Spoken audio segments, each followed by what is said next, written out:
Hey guys, tonight we're diving into a world that might make you squirm just a little.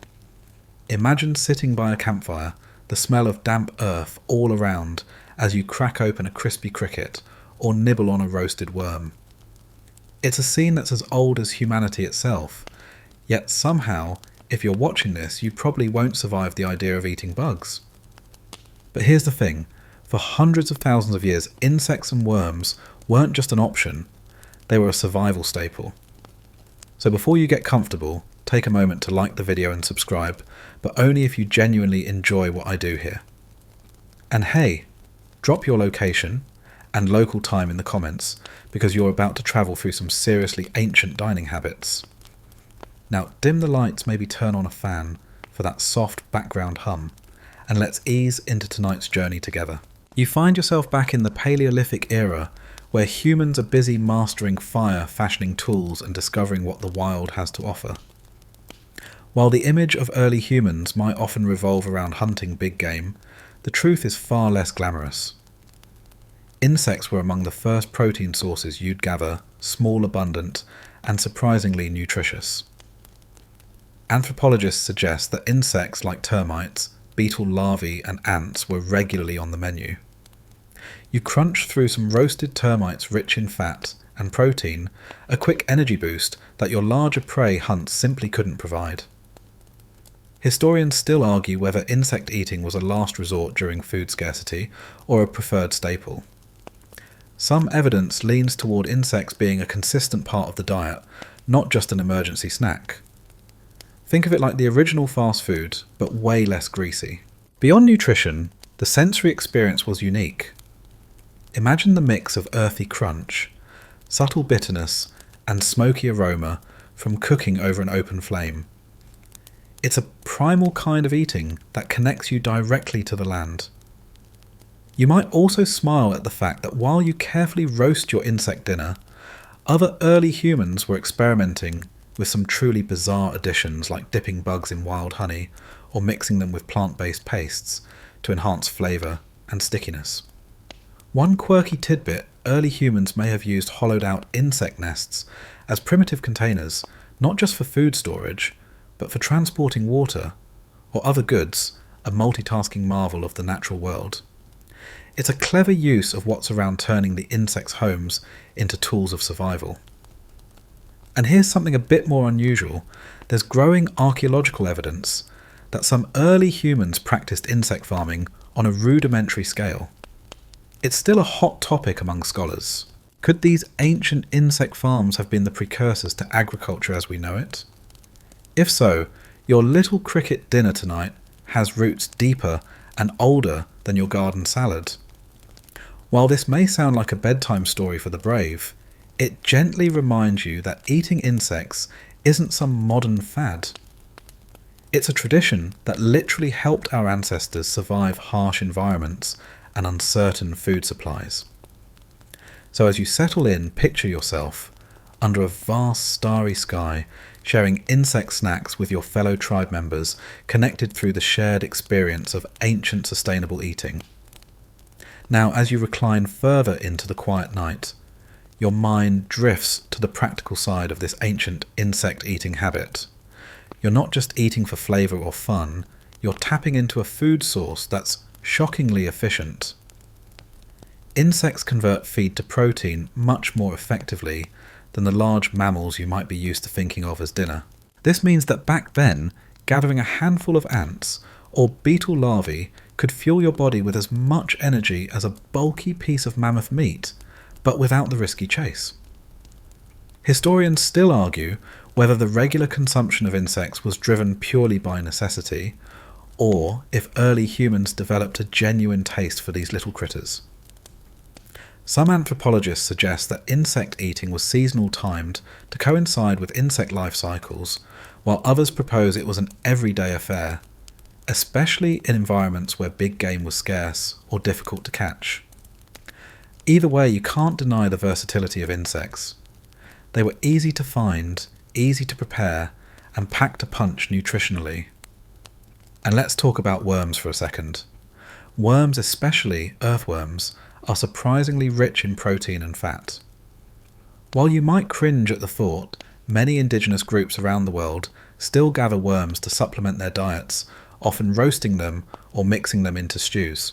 The early humans probably figured this out too, even if the idea of slurping a worm might be a tough sell in modern kitchens. Here's a slightly quirky tidbit. Certain tribes in Africa and Asia historically used insects not only for food, but also in cultural rituals. Eating specific bugs was a rite of passage, a symbol of maturity or bravery. Imagine the social pressure at a prehistoric dinner party to gulp down a handful of crunchy termites. Not exactly your average awkward family meal. This cultural angle adds a layer of meaning to the practice, showing it wasn't just about survival, but also identity. You might also find it amusing that insects sometimes served medicinal purposes. For example, ancient peoples believed that consuming certain beetles could boost strength or even ward off disease. While this borders on folk medicine, it's a fascinating intersection of diet and early healthcare beliefs. Historians still debate how widespread these medicinal uses were and whether they had any real effect. Finally, there's a gentle humour in how some of your distant ancestors probably dealt with the less than glamorous side of insect hunting. The occasional accidental crunch of a too tough exoskeleton, or the unexpected burst of bitterness from a bug's natural defences. Over time, they learned which insects to avoid, which to seek out, and how best to prepare them, transforming wild bugs into gourmet ancient snacks. So as you slowly drift towards sleep, remember this: your ancestors might have been the original entomophagists, pioneering a food tradition that's as old as humanity itself. And who knows, maybe you'll be nibbling on something crunchy and insect-based in the far future too. Now, settling deeper into this ancient scene, imagine the subtle sounds around you. The soft crackle of the fire, the distant calls of nocturnal animals, and the gentle rustling of leaves as someone reaches into a termite mound. It's a quiet, almost meditative moment, where the simple act of gathering insects feels like a ritual, a connection to the world that sustains you. You might smile at the thought that this is the same rhythm humans have followed for tens of thousands of years. There's also the practical ingenuity involved. Early humans likely developed simple tools just for insect gathering sticks, for probing nests, flat stones for crushing larvae, and woven baskets to carry their tiny harvests. These tools represent an early form of specialization, a step towards more complex technologies.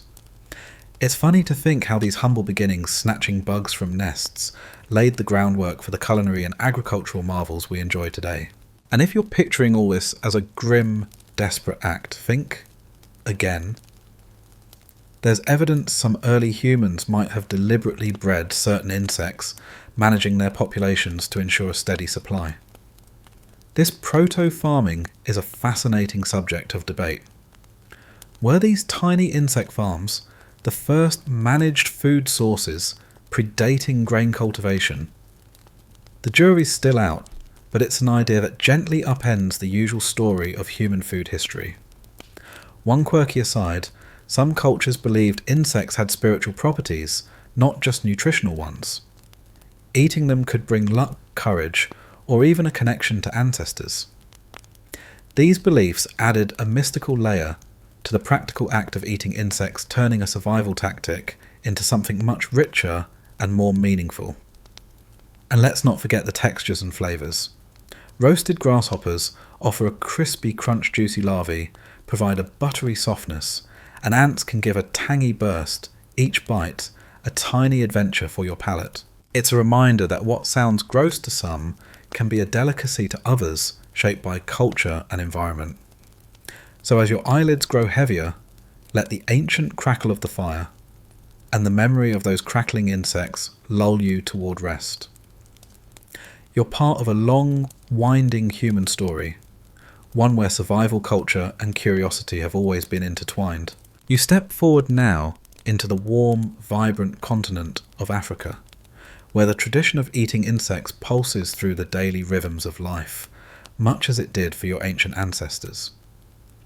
Here you find yourself amid lush forests and sprawling savannas where communities have gathered and feasted on insects for generations. Imagine walking alongside a group of women gently shaking palm trees to harvest caterpillars, their baskets slowly filling with wriggling treasure. This isn't some niche habit. It's a vital, ongoing source of nourishment, packed with protein, fat, and vitamins sustaining millions across diverse climates and cultures. Entomophagy here is deeply embedded in local cuisine and culture. You might be surprised to learn that mopon worms, the caterpillars of the emperor moth, are considered a delicacy across southern Africa. After harvesting, they're often sun-dried and roasted, turning into crispy, smoky bites that locals relish with maize porridge or fresh greens. The process is labour-intensive, but rewarding, turning a crawling caterpillar into a protein-packed feast. Historians still argue whether such practices evolved primarily from necessity surviving in environments where large game was scarce, or from a cultivated taste developed over centuries. What's clear is that these insects aren't merely emergency rations, they're celebrated food traded in markets and woven into seasonal feasts. Imagine a bustling marketplace vendors calling out the availability of grasshoppers and termites alongside fruits and grains, the air alive with the mingling scents of earth and fire. Now here's a quirky detail in some cultures. The harvesting of insects is wrapped in rituals and taboos.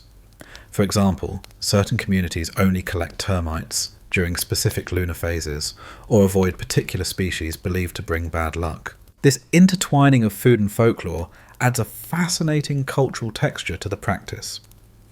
Eating bugs isn't just about nutrition, it's also about community identity and respect for nature's rhythms. You might also smile at the fact that insects like termites and caterpillars sometimes serve as natural currency in bartering systems. Imagine swapping a bundle of dried caterpillars for tools or fabric tiny critters carrying big value. It's a reminder of how intimately food and economy are linked in these societies. And here's a sensory note for you. The taste varies widely. Mopane worms have a nutty, smoky flavour, while grasshoppers offer a crispness akin to roasted nuts, often enhanced with chili or local spices. The textures range from crunchy to chewy, creating a dynamic eating experience that's far from boring. As you settle deeper into this African landscape in your mind, picture the steady gathering, roasting and sharing of these insects under a vast, starry sky, a timeless tradition quietly continuing alongside the hum of modern life. It's a soothing reminder that what might seem exotic to some remains a daily comfort and necessity to others. Now, as you wander further through these African landscapes, you encounter even more fascinating insect-eating traditions that add depth to this global story. Take, for instance, the termites, tiny architects of towering mounds scattered across the savannah. People have long harvested these insects, not only for their nutritional value, but also because of their unique flavour, described by some as earthy with a slight citrus tang. Imagine cracking open termite mounds after the first rains, when the insects are abundant and plump, and gathering them by the handful. Historians still debate whether the termite harvesting was a seasonal practice driven by ecological patterns or a year-round food source. Some tribes harvest them mainly during their swarming phase, turning what might seem like a nuisance into a feast. This seasonality connects the community intimately to the natural world, its cycles dictating when to gather and prepare these tiny morsels. Another quirky fact is that in certain regions, the act of eating insects is tied to rites of passage or celebrations. For example, in parts of Central Africa, children may be given their first taste of specific insects during ceremonies symbolising their transition into adulthood. These social rituals give insect eating a cultural resonance beyond mere sustenance. It's a reminder that food, even bugs, can carry layers of meaning. In addition, some African communities have developed ingenious preservation methods to keep their insect harvest edible for months. Sun drying, smoking and salting. Transform perishable critters into long-lasting food stocks. Ancient fast food before refrigeration was ever dreamed of. Imagine sun-dried caterpillars bundled in palm leaves, waiting patiently in woven baskets for the next family gathering. You might chuckle at the idea that while some of us wrinkled our noses at the thought of bugs for dinner, others relied on them so heavily they developed special tools just for insect farming and gathering. Small nets, scoops and traps specifically designed to catch flying termites or crawling larvae show an impressive level of sophistication. Finally, the variety is astonishing. Across Africa, edible insects include not just caterpillars and termites, but also locusts, crickets, and beetle larvae, each with distinct flavours, textures, and preparation methods. Some are roasted over open flames. Others are boiled or ground into pastes, mixed with spices or grains. It's a culinary spectrum that rivals any global cuisine in diversity. So as you imagine yourself sitting by a fire somewhere on this vast continent, sharing insect dishes passed down through generations, you realise you're witnessing a living tradition. One where insects aren't just food, but a vital, celebrated part of life's fabric. Now, as you wander further through these African landscapes, you encounter even more fascinating insect-eating traditions that add depth to this global story. Take, for instance, the termites' tiny architects of towering mounds scattered across the savannah. People have long harvested these insects not only for their nutritional value, but also because of their unique flavour described by some as earthy with a slight citrus tang. Imagine cracking open termite mounds after the first rains, when the insects are abundant and plump, and gathering them by the handful. Historians still debate whether the termite harvesting was a seasonal practice driven by ecological patterns or a year-round food source. Some tribes harvest them mainly during their swarming phase, turning what might seem like a nuisance into a feast. This seasonality connects the community intimately to the natural world, its cycles dictating when to gather and prepare these tiny morsels. Another quirky fact is that in certain regions, the act of eating insects is tied to rites of passage or celebrations. For example, in parts of Central Africa, children may be given their first taste of specific insects during ceremonies symbolising their transition into adulthood. These social rituals give insect eating a cultural resonance beyond mere sustenance. It's a reminder that food, even bugs, can carry layers of meaning. In addition, some African communities have developed ingenious preservation methods to keep their insect harvests edible for months. Sun-drying, smoking, and salting transform perishable critters into long-lasting food stocks. Ancient fast food before refrigeration was ever dreamed of. Imagine sun-dried caterpillars bundled in palm leaves, waiting patiently in woven baskets for the next family gathering. You might chuckle at the idea that, while some of us wrinkled our noses at the thought of bugs for dinner, others relied on them so heavily they developed special tools just for insect farming and gathering. Small nets, scoops and traps specifically designed to catch flying termites or crawling larvae show an impressive level of sophistication. Finally, the variety is astonishing. Across Africa, edible insects include not just caterpillars and termites, but also locusts, crickets and beetle larvae, each with distinct flavours, textures and preparation methods. Some are roasted over open flames. Others are boiled or ground into pastes mixed with spices or grains. It's a culinary spectrum that rivals any global cuisine in diversity. So as you imagine yourself sitting by a fire somewhere on this vast continent, sharing insect dishes passed down through generations, you realise you're witnessing a living tradition. One where insects aren't just food, but a vital, celebrated part of life's fabric. Now you cross the vast expanse of Asia, where the art of eating insects unfolds in vivid, flavourful detail.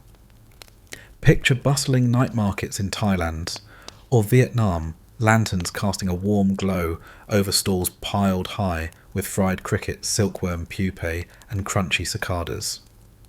The air is rich with aromas, spices, smoke, and the unmistakable scent of roasting insects. Here, eating bugs isn't a quirky survival habit. It's a culinary tradition embraced for centuries, blending taste culture and practicality. The mainstream historical fact is that entomophagy has deep roots across Asia. In China, for example, insects have been documented in ancient texts dating back thousands of years, celebrated not just for sustenance, but for their medicinal properties. Silkworm pupae, often steamed or fried, are considered a delicacy prized for their delicate texture and rich protein content. Meanwhile, in parts of Thailand, the cricket is king, a crunchy snack sold everywhere from rural villages to urban street corners. Historians still argue whether the popularity of insect eating in Asia is driven more by necessity or by the development of refined culinary techniques that elevate humble bugs into gourmet treats. Some suggest that regions with long histories of rice cultivation also developed insect consumption as a natural complement given the abundance of pests in paddies. Others see it as a pragmatic solution to protein scarcity gradually woven into cultural foodways. You might find it amusing that in some Asian markets, vendors shout catchy slogans to lure customers: fresh crickets, crispy and spicy.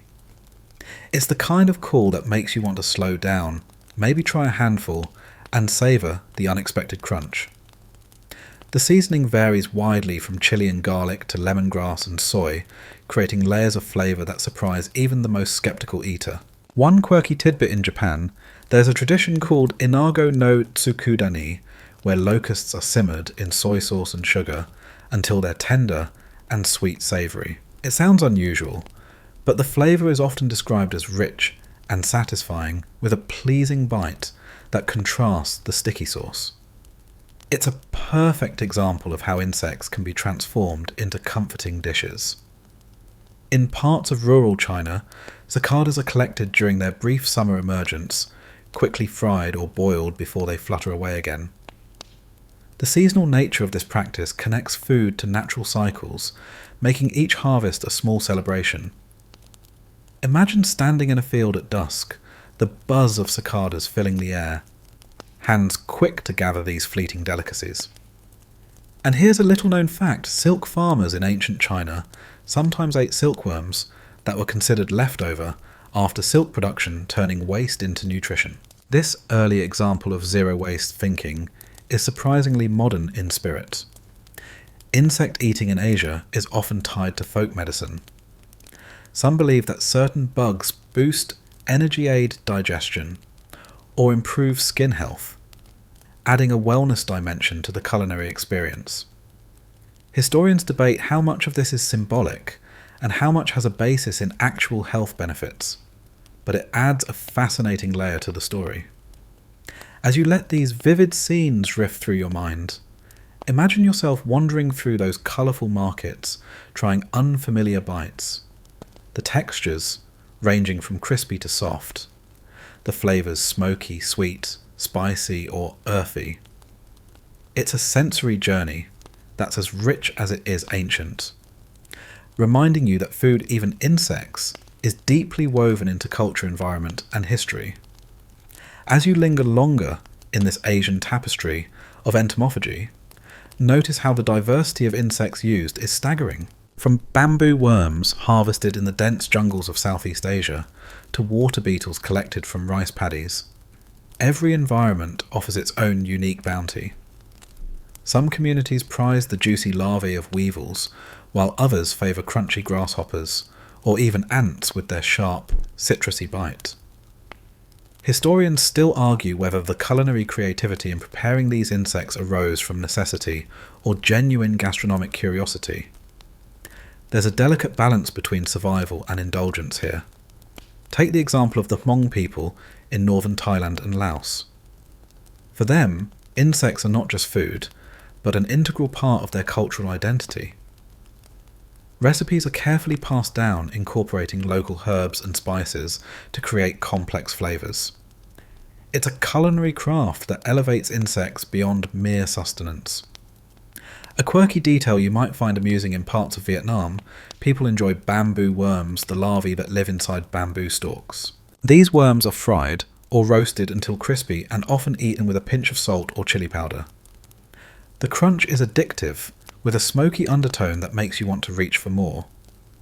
Vendors sometimes joke that these worms are nature's popcorn, a snack that's as fun to eat as it is nutritious. In Japan, you can even find delicacies like hachinoko, boiled bee larvae, seasoned with soy sauce and sugar. This sweet savoury treat might seem outlandish, but it's cherished by many as a nostalgic comfort food, especially in rural areas. It's a gentle reminder that food preferences are deeply tied to place and memory. The preparation methods also reflect a sophisticated understanding of insect biology. Some insects are boiled to soften the exoskeletons, others are sun-dried or deep-fried for texture.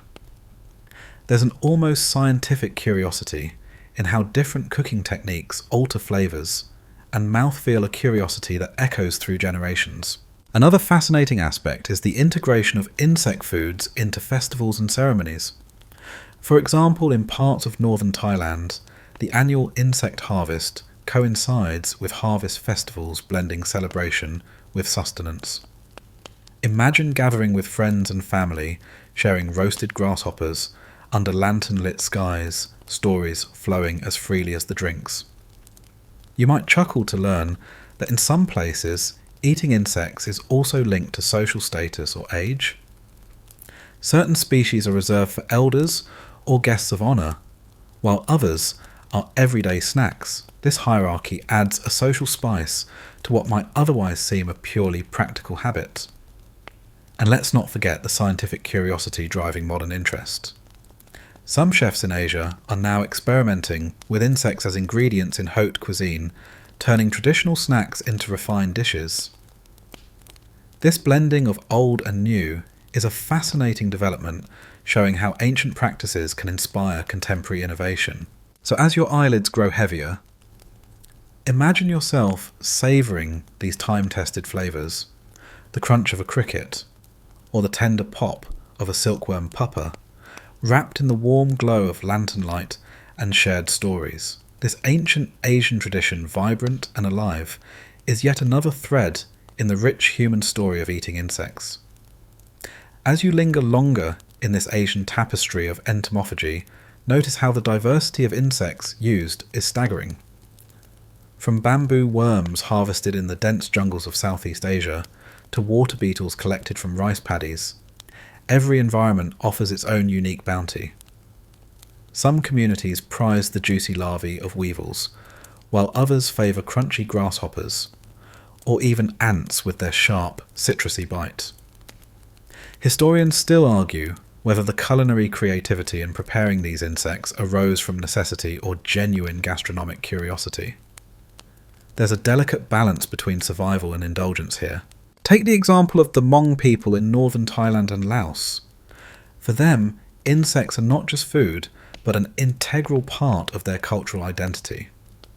Recipes are carefully passed down, incorporating local herbs and spices to create complex flavours. It's a culinary craft that elevates insects beyond mere sustenance.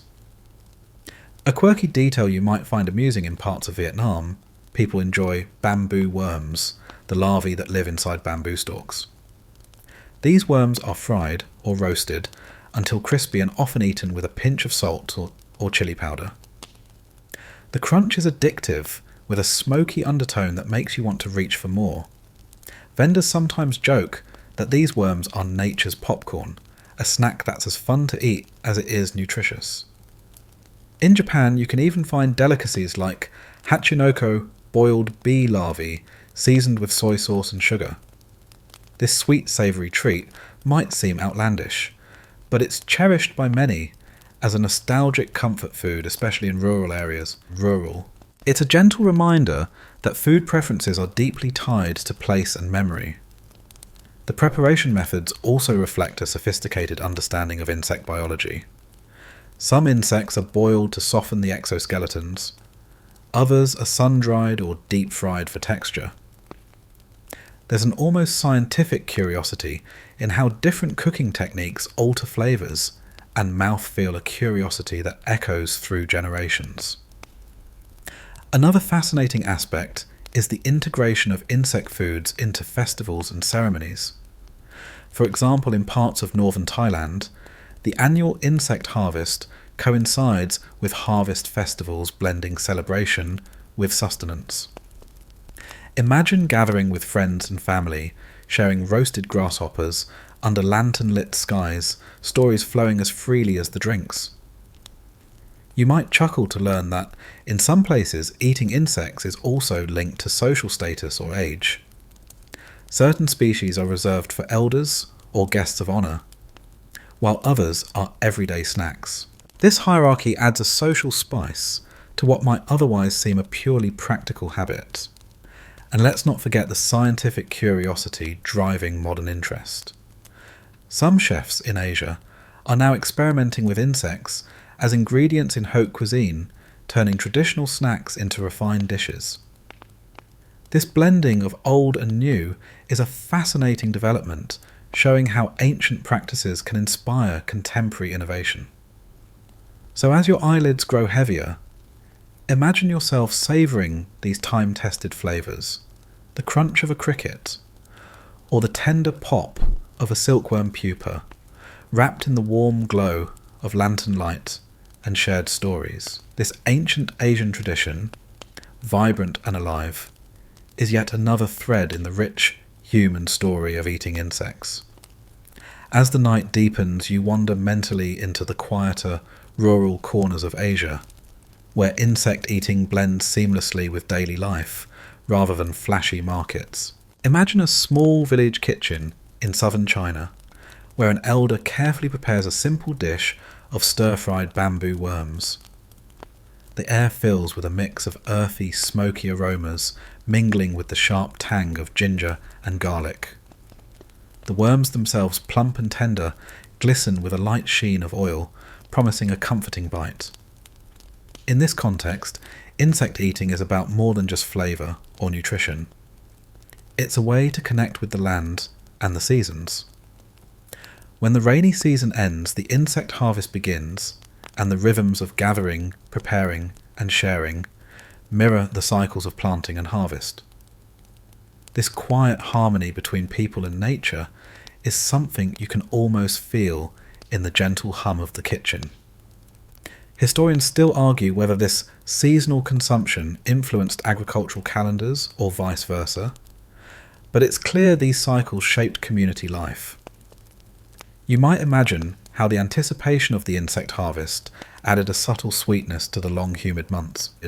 Another interesting tidbit: in parts of Laos and Cambodia, families collect water bugs, large aquatic insects, known for their distinctive flavour. These bugs are carefully cleaned, sometimes fermented, and then eaten as a protein-rich snack. The flavour is described as a cross between shrimp and earthy herbs, with a hint of smokiness if grilled.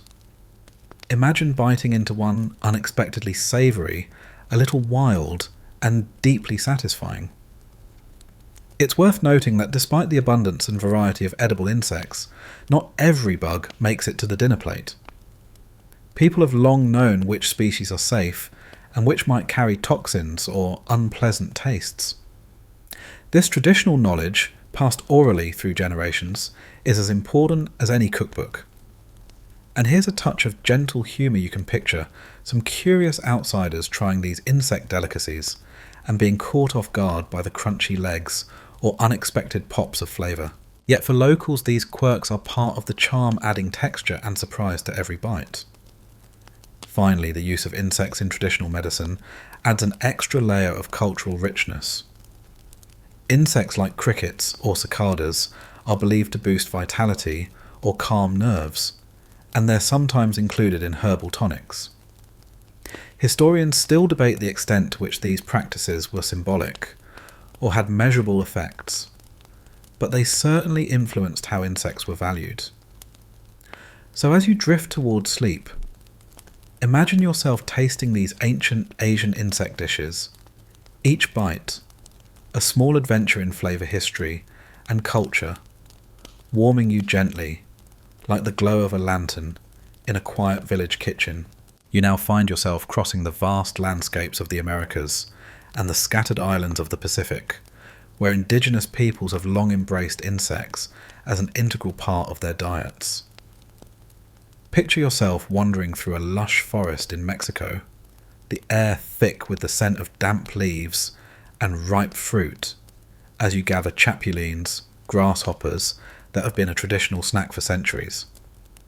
These insects are often toasted over open flames and sprinkled with chili lime and salt, creating a fisai tangy treat that's as vibrant as the culture itself. In pre-Columbian times, insects were much more than a snack. They were a staple. The Aztecs, for example, harvested not only chapulines, but also the larvae of agave worms and various types of ants. These insects provided essential protein and nutrients, supplementing maize and beans in their diet. You might imagine an Aztec marketplace bustling with vendors selling roasted ants alongside colourful textiles and pottery, a harmonious blend of culture and sustenance. Historians still debate whether the prominence of insects in the diet was driven by necessity or a developed culinary preference. Some argue that insects were favoured for their abundance and ease of collection in certain seasons, while others suggest that these foods held symbolic and ceremonial significance woven into rituals and offerings. Here's a quirky tidbit. The agave worm, famously found in some mezcal bottles today, was once a prized delicacy and a sign of status. The larvae are often roasted or fried until crispy and eaten as a snack. The association with mezcal is a modern twist, but the tradition itself is centuries old, a link between ancient and contemporary tastes. Moving to the Pacific Islands, entomophagy took on different forms adapted to island environments. In places like Papua New Guinea and parts of Polynesia, people have harvested beetle larvae and coconut worms from palm trees, turning these rich protein sources into festive dishes. Imagine gathering these larvae at twilight, the gentle sound of waves in the background, and preparing them over a fire, while stories of ancestors and spirits mingle with the smoke. Some indigenous groups used insects not only for food, but also as currency or trade goods, highlighting their value beyond mere nutrition. This practical and symbolic significance of insects is a fascinating reminder of their multifaceted role in human societies. In terms of flavour and texture, the variety is immense. Grasshoppers offer a satisfying crunch and a slightly nutty taste. Agave worms bring a smoky, rich savouriness, and palm weevil larvae are creamy and buttery, almost like a natural delicacy. The preparation methods range from roasting and frying to drying and grinding into pastes. You might smile at the fact that some insect dishes were even associated with seasonal festivals or rites of passage, adding layers of cultural meaning to each bite. Imagine celebrating a successful hunt or harvest by sharing insect delicacies under a full moon, the taste mingling with the warmth of communal joy. As you settle into this peaceful scene, the rich diversity of insect-eating traditions in the Americas and Pacific Islands reminds you of the deep human connection to the natural world, one that's sustained communities for millennia through creativity, respect, and adaptation. Now, as you linger longer in the warm breezes of the Americas and Pacific Islands, the stories of insect eating grow even more intricate and fascinating. Imagine yourself sitting by a crackling fire in a remote Amazon village, watching as locals gather palm weevil larvae from the bases of felled palm trees. These creamy, plump larvae are considered a prized treat, often enjoyed raw or lightly roasted. The texture is rich and buttery, quite unlike anything you might expect from a bug, and the flavour is surprisingly mild sometimes compared to nuts or mushrooms. Historians still argue whether these larvae were a food of last resort in some areas, or deliberately cultivated as a delicacy. Some ethnographers suggest that the harvesting of these insects was part of a sophisticated understanding of forest ecology, where sustainable gathering ensured the health of palm populations and the ecosystem. This relationship between humans and their environment highlights a sustainable food practice that modern society could learn from. A quirky detail worth noting is that some indigenous groups developed specialised tools to harvest these insects without damaging the palm's too much long sticks and baskets designed for careful extraction. It's a testament to human ingenuity in adapting to local resources, turning what others might see as pests into vital food sources. In Mexico, the grasshopper chapulín remains a culinary icon. Vendors at markets sell them toasted and seasoned with chili and lime, making them addictive snacks that locals and tourists alike enjoy.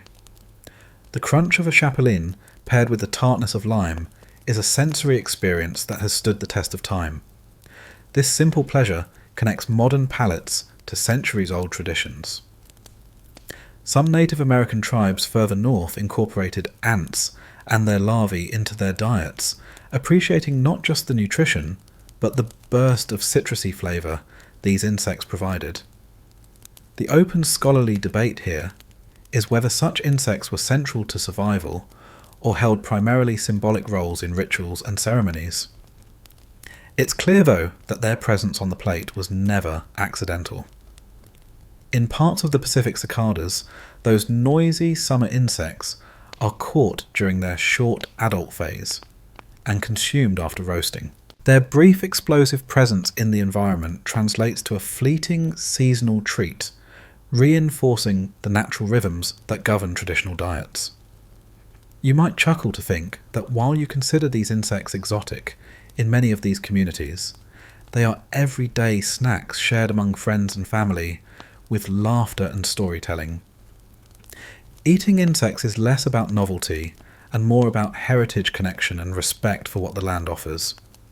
So as the fire's glow dims in your imagination and the cicada's buzz fades into the night, you can rest easy knowing that these traditions, which varied and enduring, have been quietly sustaining humanity across vast landscapes and diverse cultures. Section 5. You're now stepping quietly into the cobbled streets and humble villages of medieval Europe, a place where insect eating might surprise you. The common image of medieval diets often revolves around hearty stews, bread, and perhaps the occasional roast. But evidence suggests that bugs, worms, and other small critters found their way onto plates, especially among peasants and rural folk. Imagine a cold, damp morning in a small village where food is scarce and resources are precious. Gathering edible insects could mean the difference between hunger and a full stomach. Mainstream historians have documented references to worms and grubs in medieval texts, often as peasant food or survival fare during hard times. But historians still argue whether insect consumption was widespread or simply a sign of desperation. Some evidence points to certain insects being collected seasonally, especially in agricultural settings, where pests like locusts or beetles were abundant. You might smile at a quirky historical tidbit. Some medieval European medicinal recipes included powdered insects or their parts believed to have healing properties. For example, crushed beetles were thought to cure various ailments, blending food medicine and folklore into one. It's fascinating how insects hovered between the roles of food and remedy. In terms of preparation, peasants might roast or boil worms and larvae, sometimes mixing them into porridge or bread dough to stretch limited ingredients. The texture and flavour varied widely from crunchy beetle shells to soft, mild grubs. You can almost imagine the practical pragmatism involved, wasting nothing and making the most of what the land provided. Another surprising fact, certain insects like locusts were sometimes consumed in religious contexts. Biblical references mention locusts as food, and during medieval festivals or fast days, insects might appear as permitted protein sources when meat was forbidden. This religious allowance adds an intriguing spiritual dimension to what might otherwise be considered humble fare. You might chuckle to think of peasants cautiously nibbling on a beetle or earthworm, wondering if it was really going to taste better than the usual ration of stale bread. Over time, knowledge of which insects were edible, how to prepare them, and when to harvest them likely spread through communities, blending necessity with tradition. And here's an open question scholars explore. How much did insect eating influence the evolution of European cuisine? While it largely disappeared from mainstream diets, echoes of entomophagy remain in folklore, rural customs, and even in the origins of some recipes.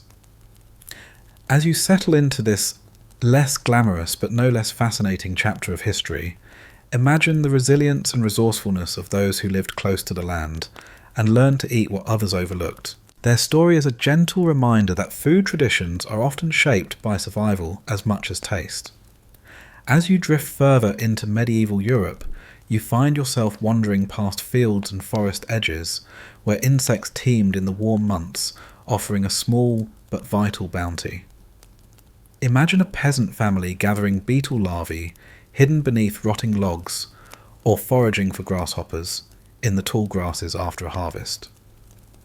It wasn't glamorous, but it was practical. Every bit of nourishment counted.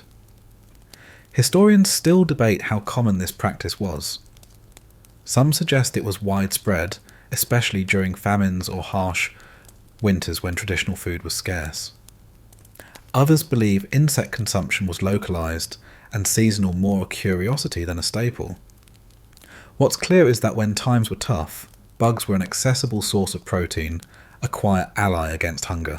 One curious anecdote comes from medieval England, where some villagers believed that eating certain beetles could cure toothaches or improve eyesight. These folk remedies blurred the line between food and medicine. You might imagine a grizzled elder handing a small pouch of dried insects to a child, accompanied by whispered stories of healing powers. Another quirky fact, medieval cookbooks occasionally included recipes that hinted at insect use, such as grinding dried locusts into flour or mixing grubs into meat pies. While these recipes were rare and often overshadowed by more prestigious dishes, they reveal a culinary flexibility born of necessity. You can almost hear the murmurs around a hearth, where families debated the merits of insect snacks versus leftover bread crusts. Texture was a common complaint, too crunchy or too chewy, but the smoky, nutty flavours from roasting insects often won converts. The act of eating bugs became a shared experience, bonding communities through hardship and resourcefulness. Interestingly, insects also appeared in the symbolism and art of the time. Bees, for example, were revered for their industriousness and sweet honey, while beetles sometimes symbolised resilience or transformation. These cultural layers show that insects weren't just food, they were woven into the medieval imagination.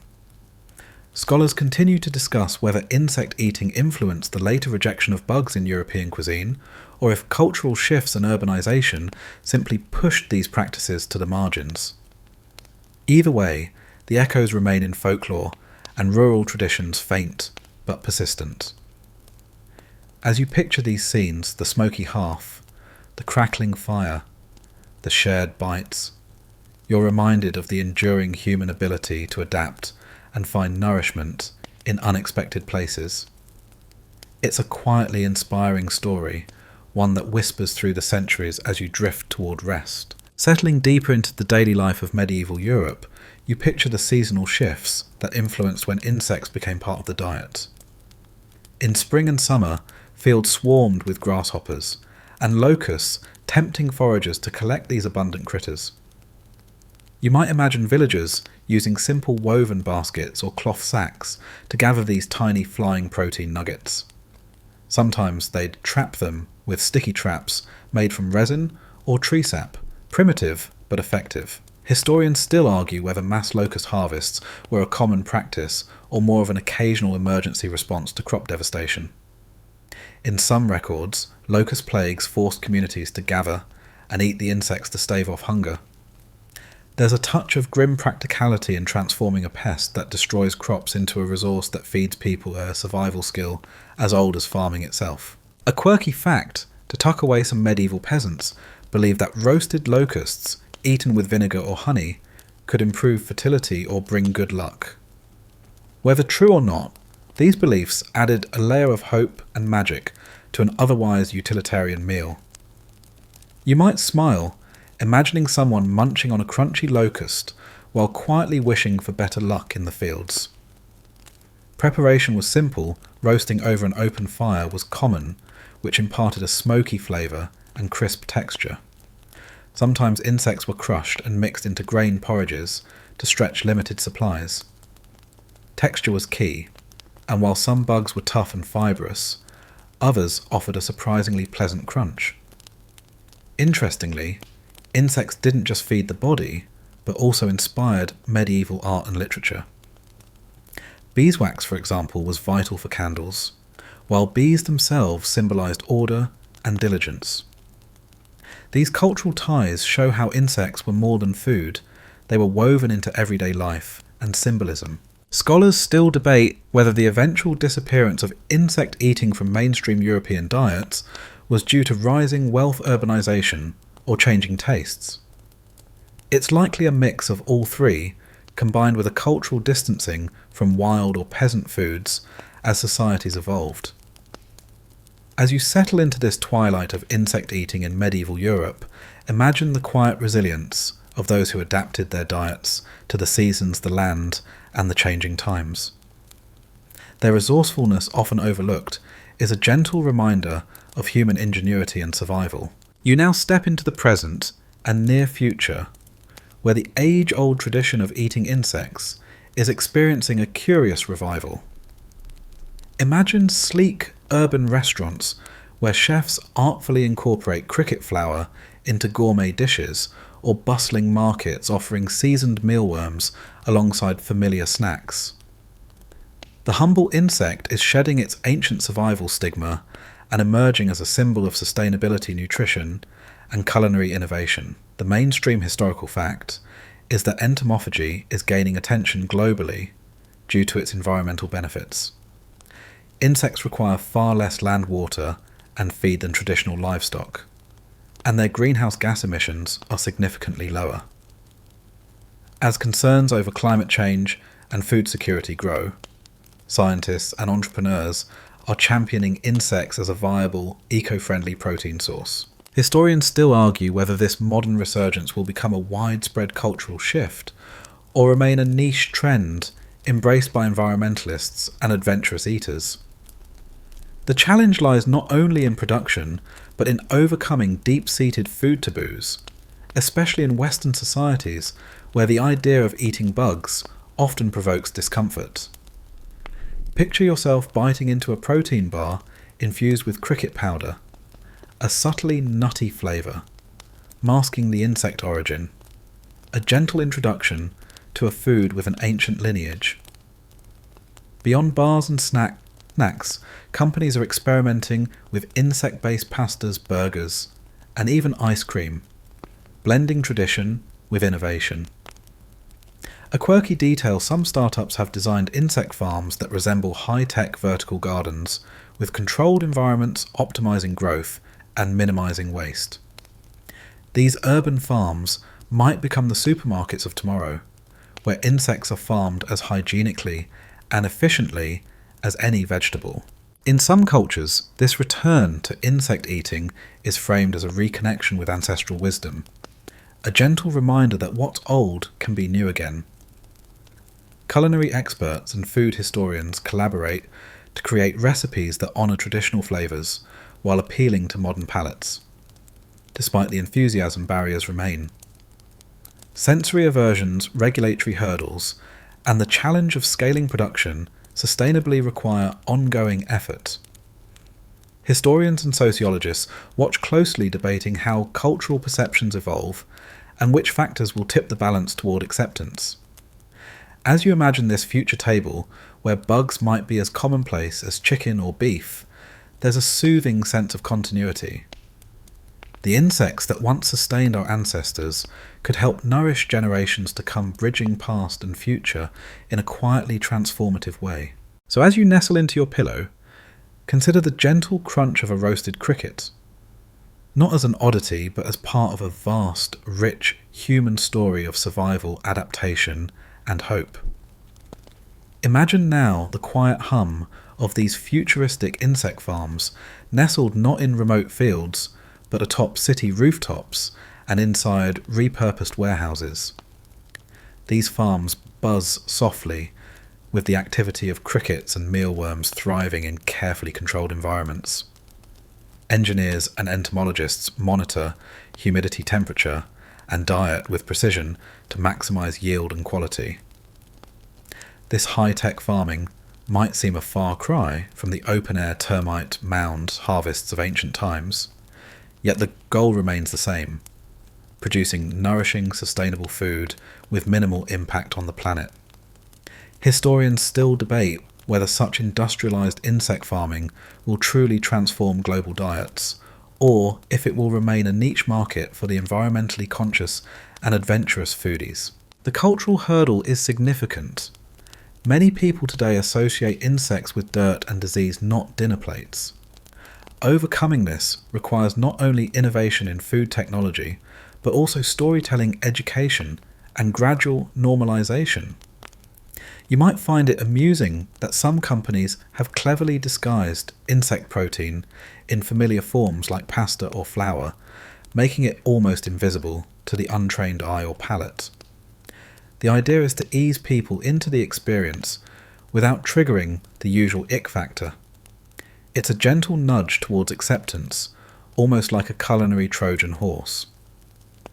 On the cultural front, there's a fascinating blend of old and new. Indigenous knowledge and traditional recipes are inspiring contemporary chefs to craft dishes that respect heritage while appealing to modern tastes. This fusion enriches the food scene, reminding us that insects have long been part of human culture, not just a survival tactic, but a source of culinary creativity. And here's a quirky, hopeful tidbit: in some places, schools are beginning to introduce edible insects in lunch programs, teaching children about nutrition, sustainability, and cultural history. It's a small but significant step toward reshaping perceptions, planting seeds of curiosity and acceptance in the youngest generation. Yet challenges remain. Regulatory frameworks are evolving. Safety standards are being established, and supply chains are still in their infancy. But with growing consumer interest and environmental urgency, the momentum is undeniable. So as your eyelids flutter and the world outside softens into shadows, picture this future feast: plates adorned with vibrant, insect-based dishes, laughter mingling with the gentle crunch of a cricket snack. It's a calm, promising vision of food that honours the past while nourishing the future. Now, as the night gently deepens and your breathing slows, let this story settle softly in your mind. The journey from ancient termite mounds to futuristic insect farms reminds you that food is more than just sustenance. It's culture, adaptation, and hope wrapped in every bite. Let the quiet hum of this timeless connection lull you toward restful sleep, knowing that the tiniest creatures can carry the heaviest legacy. Sweet dreams. End of script. Sweet dreams. Boring history for sleep. Eating insects and worms. A global historical tradition. 2Hours. Hey guys, tonight we take a deep dive into a curious obsession of the ancient Romans, one that might make your nose wrinkle, but was absolutely indispensable to their daily lives. Fermented fish sauce, known as garum. Imagine walking down a bustling Roman street, the warm sun beating down while vendors hawk their wares, fresh bread olives, wine and right in the mix, vats bubbling with a pungent liquid that smells like the ocean and something a bit fermenty. You probably won't survive this gastronomic journey without some nose pinching, or at least a wrinkled brow. But hey, you're here for the history, not just the smells. So before you get comfortable, take a moment to like the video and subscribe, but only if you genuinely enjoy what I do here. Also, drop your location and local time in the comments. I'm curious if you're joining from a place where seafood smells are a comforting kitchen aroma or a strict no-go. Now dim the lights, maybe turn on a fan for that soft background hum, and let's ease into tonight's journey together. You're stepping into the world of garum, a salty fermented fish sauce that was the ancient Romans' equivalent of soy sauce ketchup and hot sauce rolled into one. This was no mere condiment. Garum was a culinary superstar, a staple on Roman tables across all social classes, from the humblest tavern to the grandest banquet. You might wonder what on earth made a fish sauce so irresistible. Well, garum wasn't just about flavour. It was about cultural identity, economics, and even health. Here's a mainstream fact to start by that.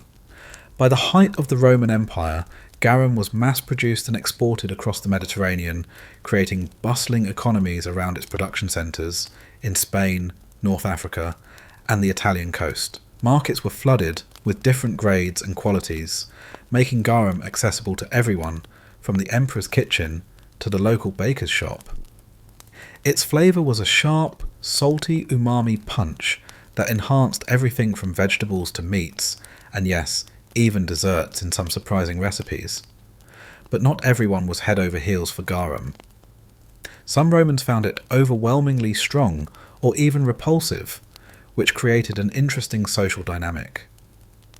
It's funny to think that while you might be applying hot sauce liberally on your fries today, Romans were dividing their society based on their taste for fermented fish juice. Historians still argue whether garum's popularity was due more to its intense flavour or because it symbolised Roman sophistication and cosmopolitan tastes.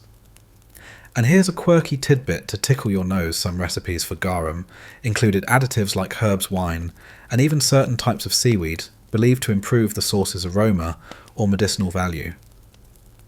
Imagine the Roman equivalent of your trendy health shots, but made from fermented fish guts. These additives were thought to aid digestion or boost vitality, making garum not just a flavour enhancer, but a kind of ancient health tonic. As you drift further into this ancient culinary world, keep in mind that garum's presence was everywhere, in kitchens, markets, and even medical texts, showing it was a force that went beyond mere taste, touching on economy, identity, and culture in surprisingly complex ways. Now picture yourself standing beside one of those bustling Roman marketplaces, the air thick with smells both inviting and well challenging. You're surrounded by sounds of chatter vendors calling out prices and the occasional squawk of a stray chicken. In the midst of this sensory overload, your attention is drawn to a large open vat bubbling quietly under the Mediterranean sun. The liquid inside isn't just any sauce, it's garum, the fermented fish elixir that has been simmering and aging for weeks, turning humble fish scraps into a precious liquid treasure. The process might seem downright disgusting to you now, but back then it was nothing short of alchemy. Romans had figured out that by layering fish intestines, blood, and small fish with salt in big vats, then letting nature do its work in the heat, you could produce a sauce packed with intense umami. Think of it as the ancient world's answer to unlocking the ultimate flavour bomb. This isn't just culinary science, it's the foundation of Roman cooking. But garum wasn't just for seasoning. It was a status symbol, a commodity, a trade good. Some of the finest garums were so prized that they were as valuable as wine or olive oil. The Roman elite paid top sestertii for the best batches, which were often aged longer or made from specific fish species. You might say garum was the caviar of sauces, though it smells nothing like it. Now historians still argue whether garum's prominence was driven more by its practical use in preserving food or its role as a flavour enhancer. Some suggest that in an era before refrigeration, garum's salt content helped keep other foods from spoiling, doubling as a preservative. Others emphasise its pure culinary allure. The Romans simply couldn't get enough of that tangy, salty kick. Either way, garum was a culinary staple that no Roman kitchen could do without. One more quirky fact before we move on. The Roman poet Martial famously joked about garum's smell, saying it could clear a room faster than a bad joke. Yet despite this olfactory assault, Romans embraced it wholeheartedly. It's almost as if they collectively agreed to suffer the smell for the love of taste. This strange relationship between scent and flavour is something we still wrestle with today. Think of blue cheese or durian fruit lovers versus haters. So as you tuck yourself deeper into your cosy bed, consider this garum was more than just a sauce. It was a symbol of Roman ingenuity, a glue in their food culture, and a pungent legacy still echoing in kitchens worldwide. It was a daring flavour adventure that shaped an empire's palate. Let's not forget the sensory experience garum brought to a Roman meal. Imagine the moment before you dip your bread or drizzle the sauce over a steaming plate of lentils. The sharp, salty, slightly fishy aroma hits your nose first. Intense enough to make you recoil, if unprepared, but utterly addictive once you get used to it. Taste-wise, garum was the original umami booster long before the Japanese discovered glutamates. This savoury depth transformed simple dishes into something spectacular, like turning a monochrome sketch into a full-colour painting. Interestingly, garum's influence was so pervasive that it even reached Roman poetry and literature. Writers like Pliny the Elder devoted entire passages to describing different qualities of garum, ranking them by fish type and fermentation length. This is ancient food criticism at its finest, because yes, even 2,000 years ago, people took their sources seriously. There's an entire hierarchy from the prized garum sociorum, made from mackerel intestines, to the cheaper versions crafted from sardines or anchovies. Historians still argue whether the garum craze was partially fueled by a form of culinary nationalism, a way Romans distinguished themselves from the barbarians by embracing these complex tastes and trade networks. Others propose it was just a practical matter. In a hot Mediterranean climate, salty fermented sauces preserved food and kept meals flavourful.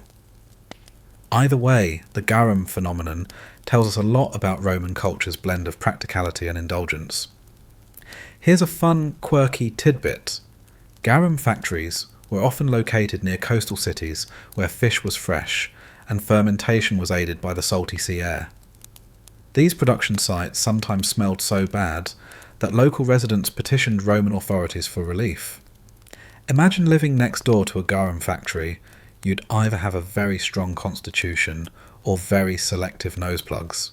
And speaking of smell, some modern experiments trying to recreate garum find that the aroma is remarkably complex, sometimes described as a mix of anchovies, aged cheese, and sea breeze.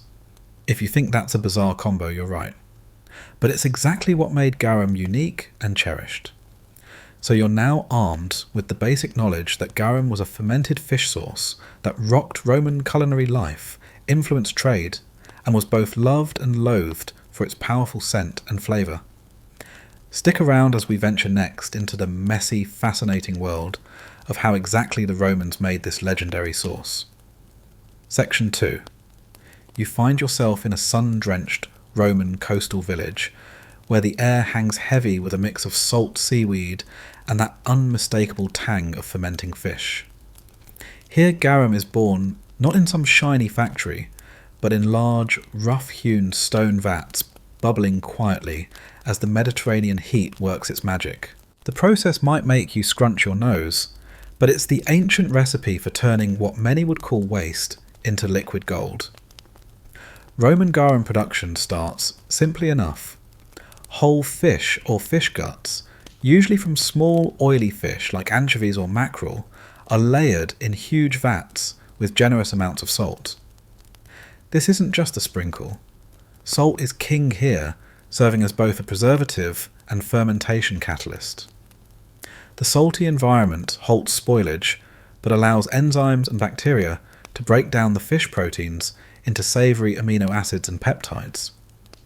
You might think of it as nature's slow cooker for flavour. But fermentation isn't a quick gig. Patience is key.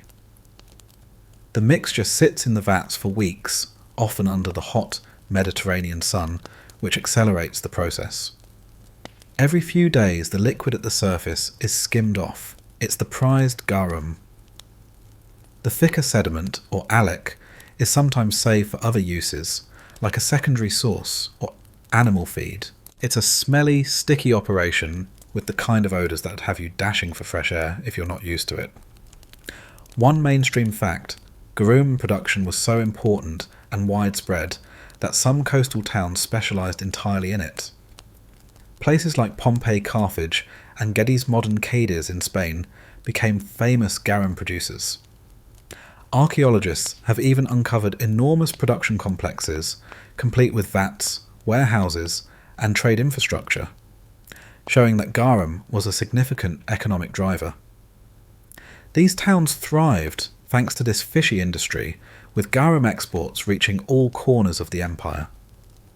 A quirky tidbit here, Romans weren't shy about experimenting. Some garum makers added herb spices or even wine to the vats to tweak the flavour or mask off-putting aromas. There are reports of additives like coriander rue and even medicinal plants mixed in transforming garum into something akin to a tonic. It's as if they stumbled upon early gourmet and health food trends centuries before anyone thought of kombucha or kimchi. Historians still argue whether garum was primarily a homemade kitchen staple or more often a commercial product distributed by big producers. Some suggest many Romans simply bought garum at markets, while others believe wealthier households made their own in smaller batches, tailoring the taste to family preferences. Either way, this debate underscores garum's complexity, not just as a condiment, but as a symbol of Roman culinary sophistication and economic power. Now, here's a sensory moment for you. Picture the smell inside a garum workshop. It's a strong mix of salt fish oils and the slightly sour scent of fermentation. A combination that's equal parts off-putting and strangely compelling. Imagine walking through rows of vats, the sun beating down flies buzzing, the thick air hanging heavy. Residents nearby sometimes complained bitterly about the stench, which shows just how dedicated Romans were to their beloved sauce. Garum production wasn't without its rituals either. Some ancient texts hint at prayers or superstitions to ensure a good fermentation. Considering how finicky fermentation can be, it's easy to see why garum makers would hope for divine intervention to avoid a batch turning rancid. This mix of science-craft and superstition adds a fascinating human element to the story. As you absorb this, you realise that behind the simple idea of fish sauce lies a sophisticated, labour-intensive process that helped build Roman economies and brought a unique flavour to countless meals. The sticky vats, the salty smell, and the patient wait all contributed to creating something far greater than the sum of its parts, a sauce that carried the essence of the sea into the heart of Roman culture. Let's zoom in a bit on the production details that might make you squirm, but fascinated you nonetheless. The Romans didn't just toss fish guts into a barrel and hope for the best. They carefully selected which fish parts to use, usually the intestines and blood-rich innards, which were enzymatically perfect for fermentation. The freshness of these parts was critical, so garum workshops often operated very close to fishing docks. This ensured the raw materials were as fresh as possible before the long fermentation process. Now you might be wondering about the salt. The Romans used a surprisingly large quantity, up to 30 of the fish weight. This was a powerful preservative, but it also regulated the fermentation, preventing harmful bacteria from spoiling the batch. It's a delicate balance, too little salt, and the fish rots, too much, and the fermentation stops. This precise salting technique shows the Romans were far from amateur fish sauce brewers, they were skilled chemists of their day. Another fun fact, the fermentation was often aided by the sun's heat, with vats left uncovered to soak in the Mediterranean warmth. This natural heat source sped up the breakdown of fish proteins into amino acids, creating that signature rich umami flavour. It's a bit like making a sourdough starter, but with fish letting time and nature work their magic. But fermentation wasn't just about time and temperature, it was about microbial teamwork. Modern analyses of ancient garum samples have revealed that specific bacteria, like halophilic salt-loving species, dominated the vats, contributing to the sauce's complex flavour and preservation. It's incredible to think the Romans harnessed these microbes unwittingly, creating a natural probiotic concoction long before microbiology was a science. Still, the process wasn't without its challenges. Some batches could turn bad, smelling of rot, rather than savoury goodness. For the garum makers, this was a loss of precious resources, and for the local population, a potential assault on their noses. Yet despite these risks, the demand never waned. The sauce's popularity ensured that production expanded, innovations flourished, and recipes diversified. And speaking of recipes, Alec, the leftover fish solids was not wasted. It was used in cheaper sauces or animal feed, showing an impressive Roman knack for zero waste. This secondary product often carried less prestige, but was essential for making sure nothing went to waste in a society that prized efficiency and resourcefulness. Historians still debate the exact details of garum production techniques, since recipes varied widely by region and time period.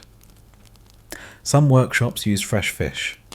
Others preferred already salted or fermented fish. Some even added wine or herbs early in the process, blending culinary art with fermentation science.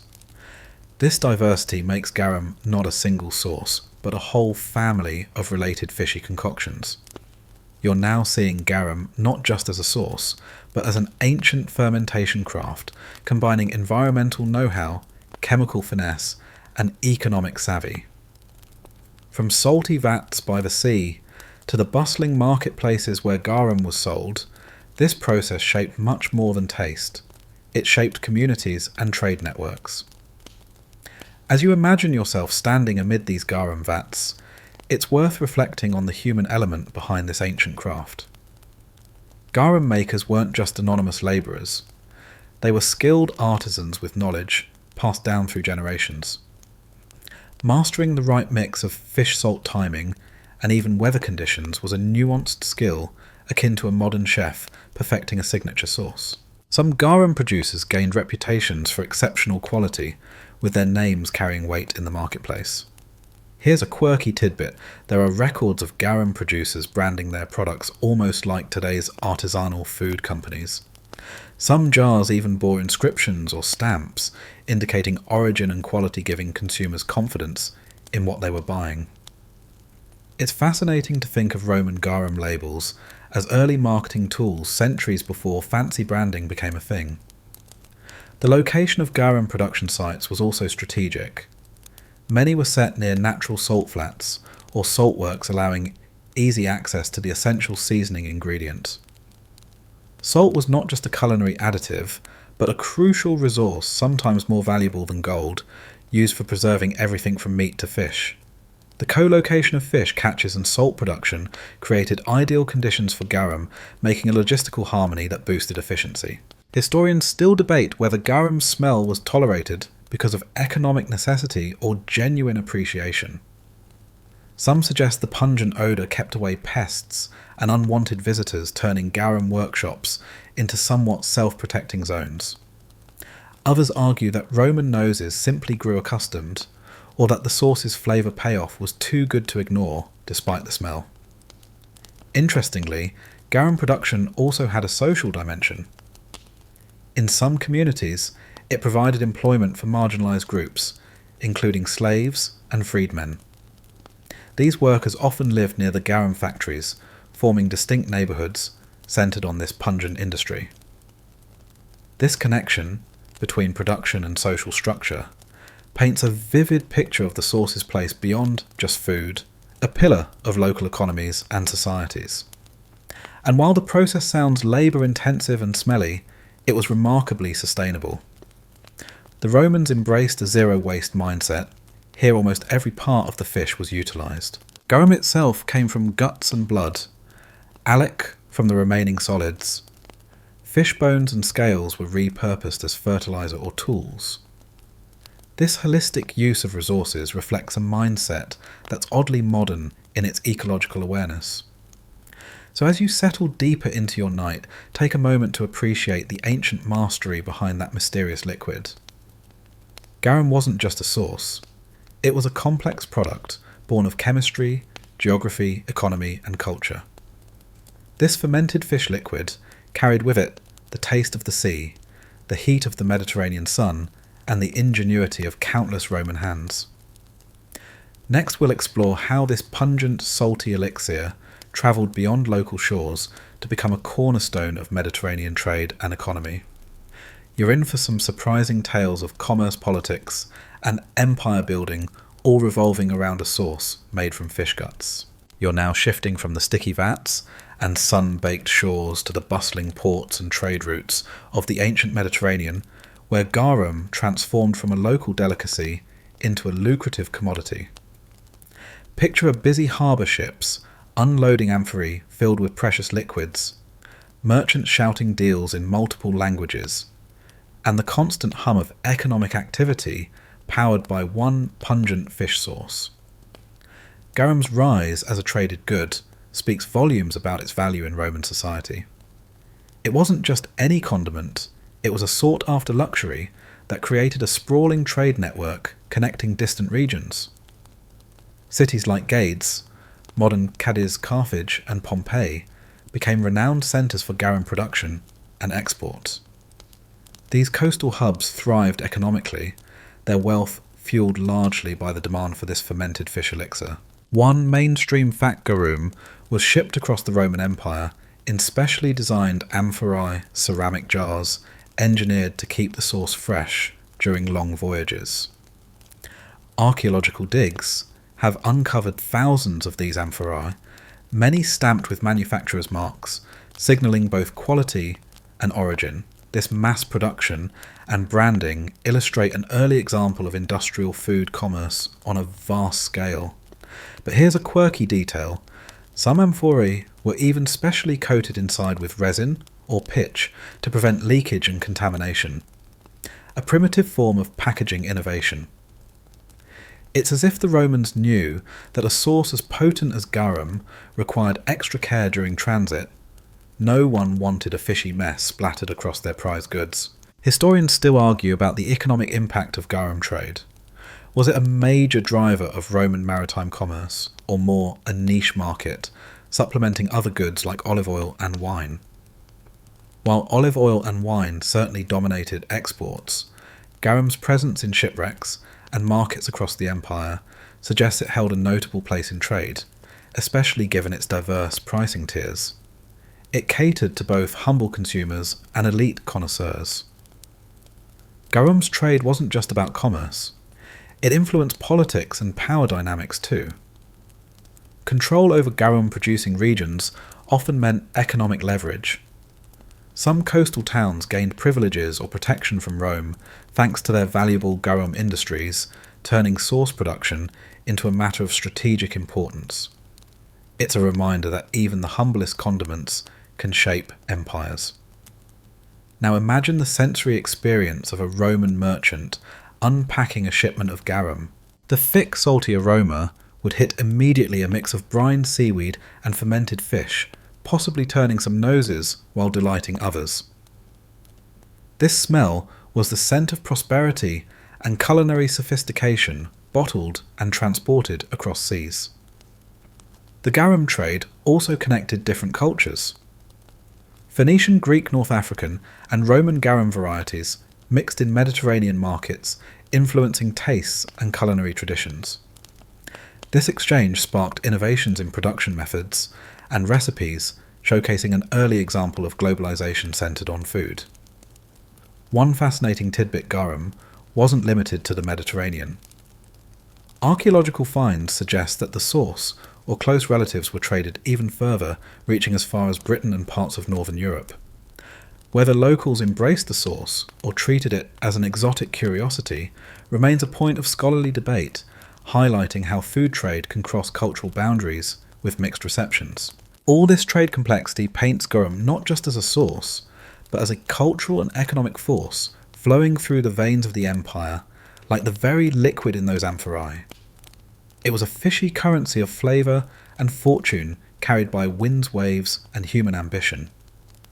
As you let this maritime market scene fade into the quiet of night, remember the story of garum is a tale of fermentation. Yes, but also of connection, linking people, places, and palates in an empire that thrived on the most unexpected flavours. Picture now the economic ripples garum created far beyond its coastal origins. Those amphorae filled with pungent sauce were traded in vast quantities, often alongside olive oil, wine, and grain, the staples of Roman commerce. Ports buzzing with activity weren't just unloading goods, they were hubs where cultures mingled, tastes evolved, and fortunes were made. The garum trade shaped entire regions, turning sleepy fishing villages into prosperous towns with sprawling markets and bustling shipyards. One interesting fact, some garum producers became so wealthy they rivaled landowners and merchants of other goods. These garum magnates sometimes invested their profits in grand villas, political careers, and public works. It's almost amusing to imagine that behind some of Rome's most impressive buildings might have been fortunes made from rotting fish guts. Talk about turning trash into treasure. The trade routes for garum crisscrossed the Mediterranean Sea like veins connecting Spain, North Africa, Italy, and even parts of Greece. Merchants developed intricate networks, navigating not only geography, but also political alliances and rivalries. Control of trade routes was fiercely contested, as access to prized garum could make or break a merchant's fortune. Historians still argue whether garum's economic role was more localised or empire-wide. Some evidence points to tightly controlled regional markets, where local tastes dominated while other sources suggest a more integrated trade system distributing garum throughout the empire. This debate highlights the complexities of ancient economies, where local and global forces often collided. A quirky tidbit to ponder, garum amphorae often bore detailed inscriptions, including the producer's name, origin, and sometimes even quality grades. This early form of branding was crucial in a market flooded with varieties from the cheap coarse sources for the masses to luxurious finely aged garum sought by emperors. These markings allowed buyers to navigate the complex market much like modern shoppers reading labels or scanning QR codes. And here's a fun historical debate. Some scholars suggest garum trade may have even influenced Roman foreign policy. Securing access to top quality fish source producing regions might have shaped diplomatic and military decisions, reflecting how something as humble as sauce could impact empire building strategies. As the sun sets on this trade tale, consider the sensory contrast, the rough seas, salty air, and the thick pungent aroma of garum mingling with the hustle of merchants and sailors. Garum was more than a sauce. It was a driver of commerce, culture, and even politics, anchoring a vast empire with its distinctive flavour and economic importance. So as you sink further into the quiet, let the image of those amphorae brimming with fermented fish liquid and destined for distant tables lull you. The story of garum trade is a reminder that even the oddest things can connect worlds and shape history in unexpected ways. Section 4. As you settle into the social world of ancient Rome, garum reveals itself not just as a sauce, but as a marker of taste class and even controversy. Imagine yourself at a crowded Roman banquet, the chatter of guests blending with the clinking of wine cups, while the air is tinged with the sharp aroma of garum, an unmistakable salty signature wafting from countless dishes.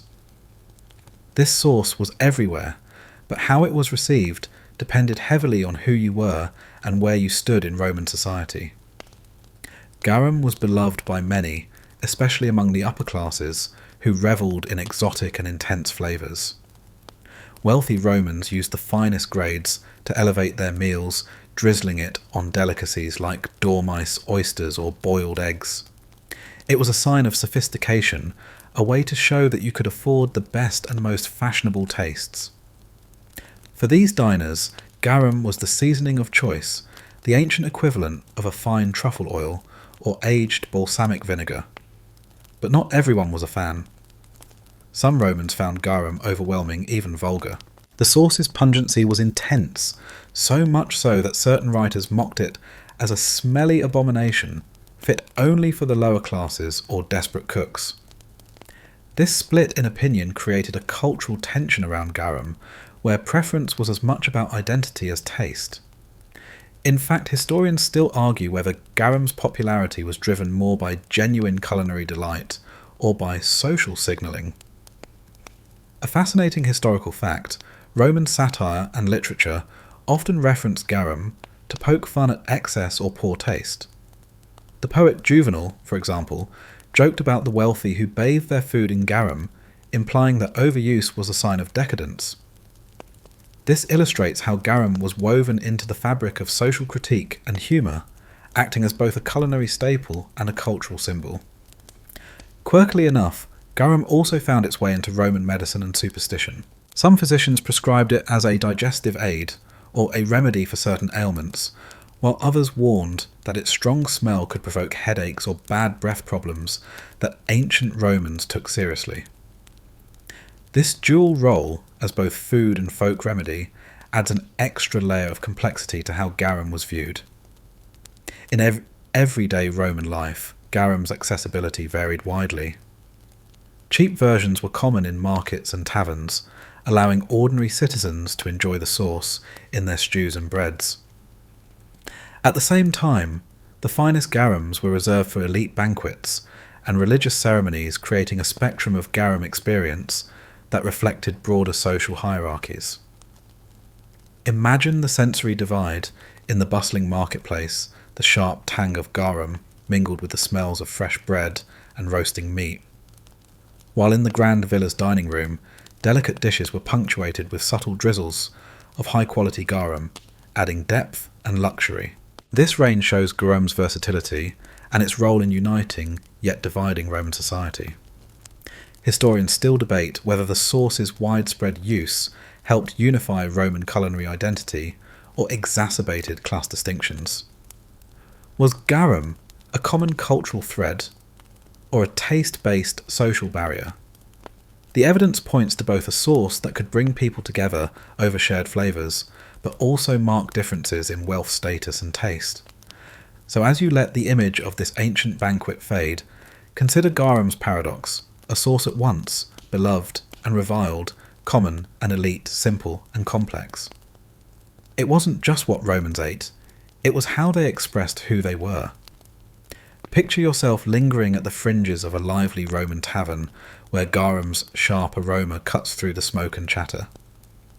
Here garum isn't just a fancy sauce, it's the backbone of many everyday dishes, adding punch to simple fare, like lentils, fish stews and rustic breads. This is the sauce of the common folk, affordable and versatile, yet often made from less prized fish or shorter fermentation times. It's the garum that might make you wrinkle your nose but keeps the flavours bold and exciting. What's fascinating is how this everyday garum carried cultural weight. For some it was comfort food, a familiar taste that linked them to their community and traditions. For others, especially the elite, it was a cheap substitute, a reminder of the lower class's dining habits. This culinary class divide was as real as any social barrier, shaping perceptions and interactions around the dining table. Here's a quirky detail. Garum's smell was so strong that some Romans reportedly kept it outside the dining room, using it sparingly inside to avoid overwhelming guests. In fact, some hosts took pride in how subtly they incorporated garum, seeing restraint as a mark of refinement. Imagine trying to explain that to your friends at a BBQ today. Yeah, I'm using fermented fish sauce, but like very lightly. Romans also debated garum's health effects. Some medical writers lauded its digestive benefits, and believed it could aid in vitality and appetite. Others cautioned against overindulgence, warning that the sauce's saltiness could lead to imbalances or even cause headaches. This reflects a broader Roman concern with balancing pleasure and health, where even food was scrutinised for its bodily effects. Historians still argue whether garam's culinary role was primarily about taste, or if it was a vehicle for social and medicinal functions. The truth probably lies somewhere in between. Garum was a multifaceted element of Roman life, blending flavour, health beliefs, and social signalling. Imagine the smells, tastes, and social dynamics swirling together at a Roman meal. The tang of garum, the crackle of fresh bread, the murmur of conversation layered with laughter, and subtle judgments about who's using too much or too little sauce. Garum was the invisible thread weaving these moments together, an essential yet controversial presence. So as you drift further into the night, think of garum as more than a sauce. It was a mirror of Roman society complex, sometimes divisive, but undeniably central to daily life. A pungent pulse beating through kitchens and banquets alike. Let's take a moment to explore the etiquette surrounding garum at these gatherings. Yes, even sauces had manners back then. It turns out that how much garum you used could say as much about you as the clothes you wore or the guests you invited. Overusing garum was seen as gauche, a sign of poor taste or desperation to mask bad cooking. Conversely, the subtle, skillful use of garum was a hallmark of a refined palate admired by peers. One amusing detail is that some Roman cookbooks advised against pouring garum directly onto food in large amounts.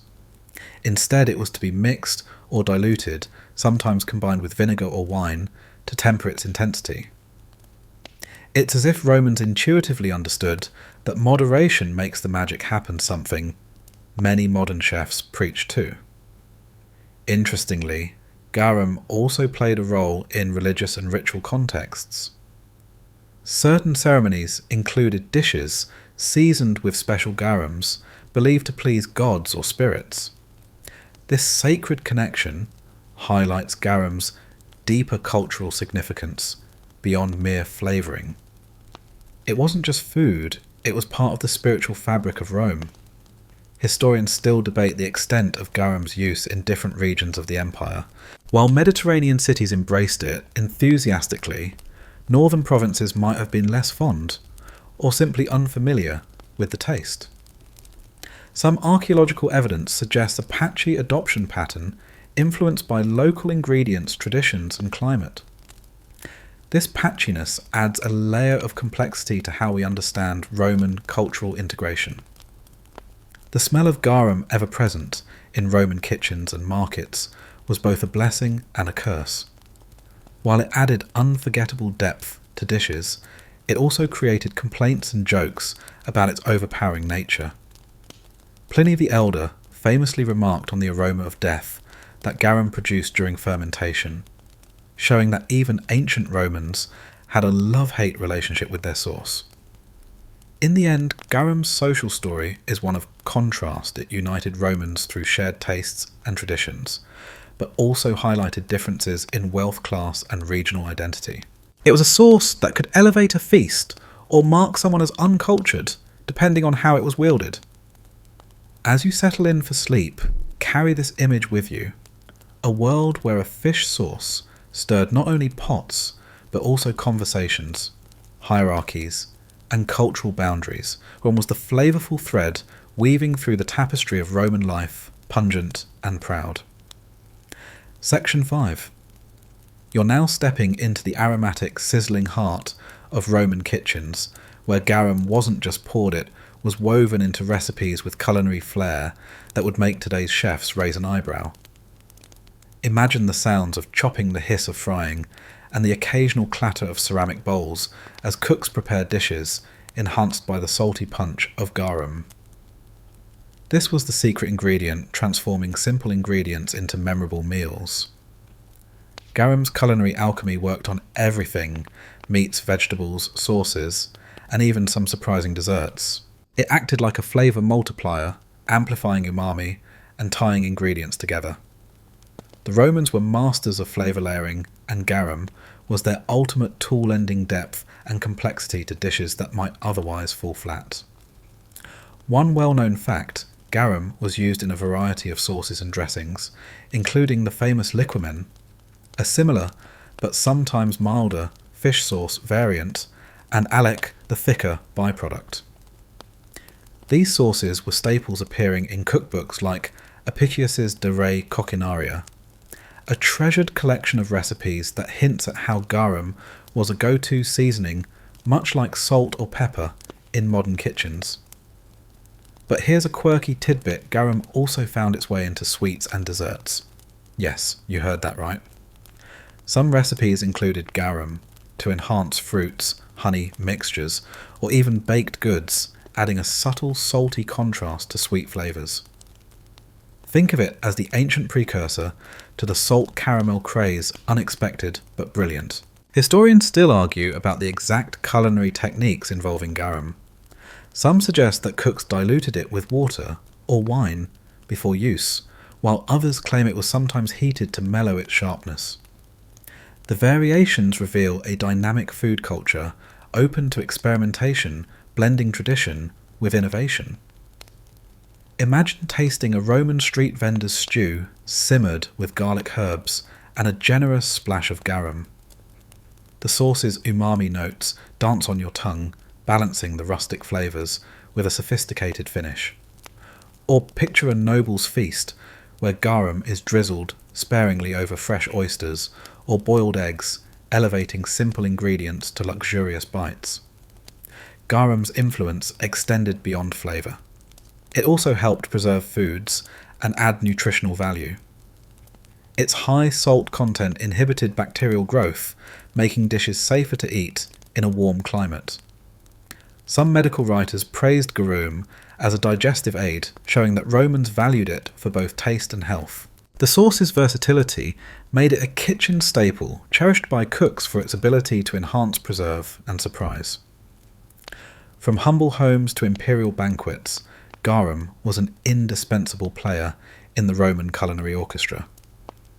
As the sizzling sounds fade and the kitchen quiets, you're left with a vivid taste memory of garum's transformative power, a pungent but magical ingredient that brought Roman cooking to life in bold, unforgettable ways.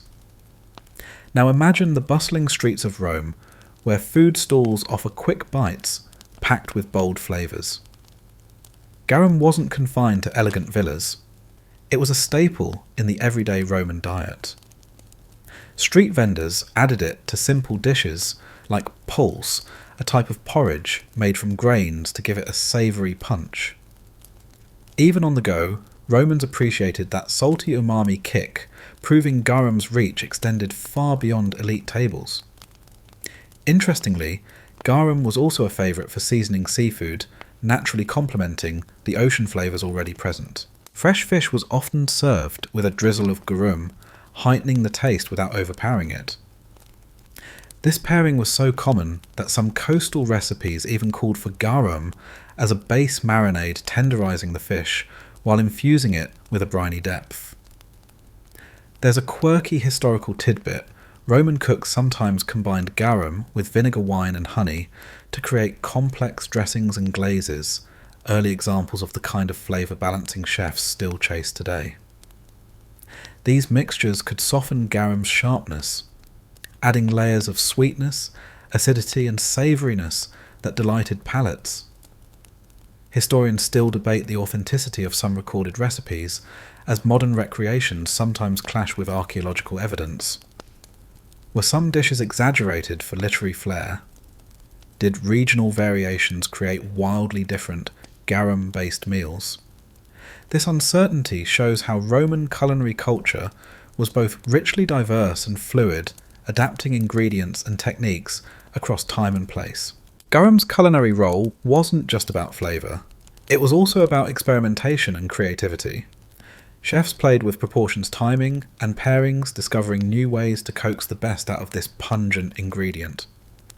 This inventive spirit helped garum maintain its place in Roman kitchens for centuries. So as you imagine, biting into a garum-enhanced Roman delicacy, remember.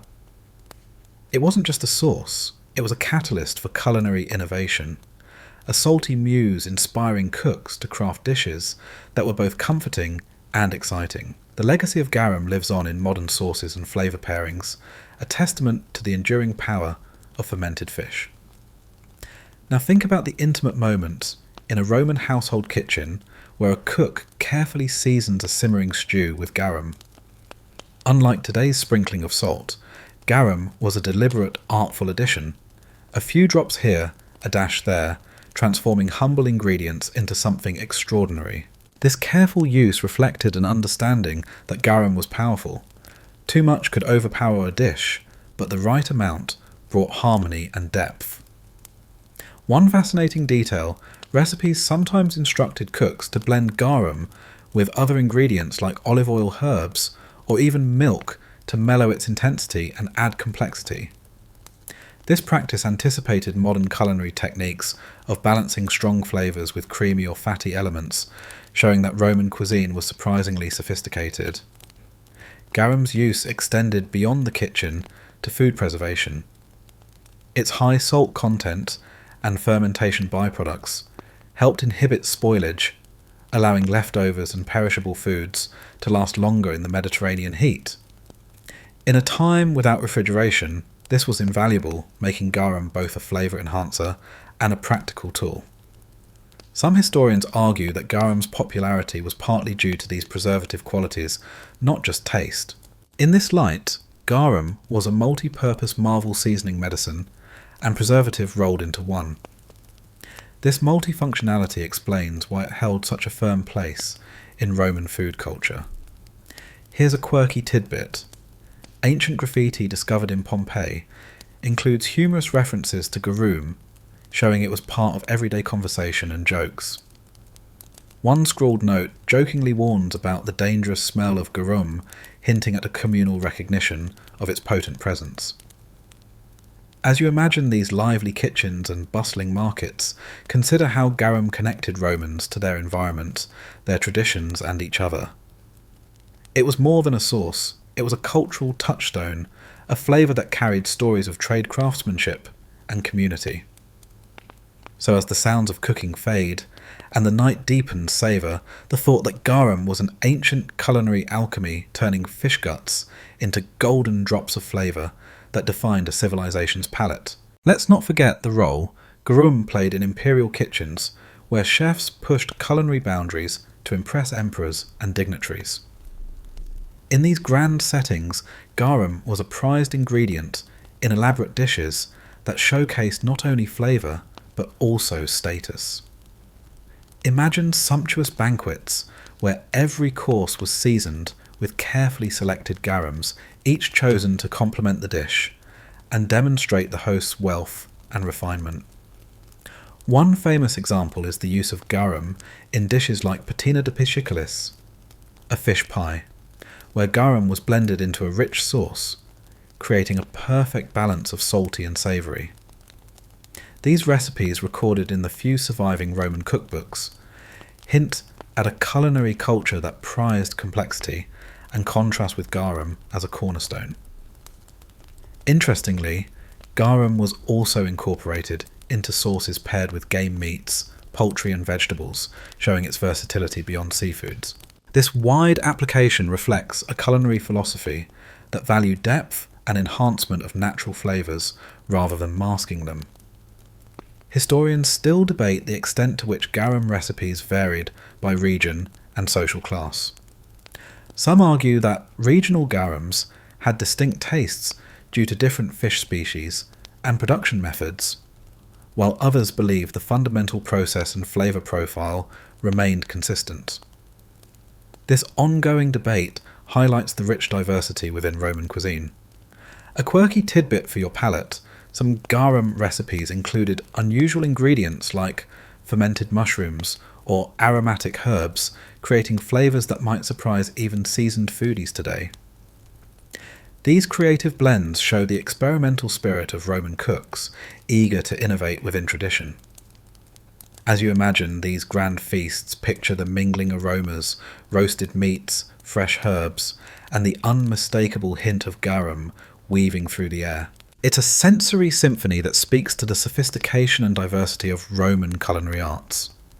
So as you drift into sleep, carry with you the image of garum as a key player in the grand theatre of Roman, dining a humble sauce elevated to imperial status through its unmatched ability to transform food and culture alike.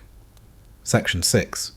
You're stepping now into the stranger, less savoury corners of the garum story, where bizarre recipes, medicinal claims, and peculiar customs reveal the sauce's quirks. Imagine a Roman kitchen that doubles as a pharmacy, where garum isn't just a flavouring, but a potent remedy, sometimes prescribed, sometimes feared. Garum's strange side starts with its ingredients.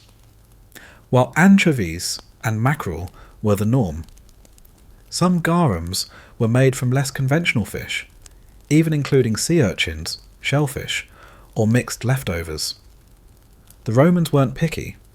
If it could ferment, it could become garum. This has led to some ancient garums reportedly tasting wildly different, from mild and savoury to downright funky. One quirky fact there are records of garum mixed with crushed herbs believed to have healing properties, things like coriander rue or even opium poppy. These blends were used to treat ailments ranging from digestive issues to skin conditions, blending culinary and medical practices.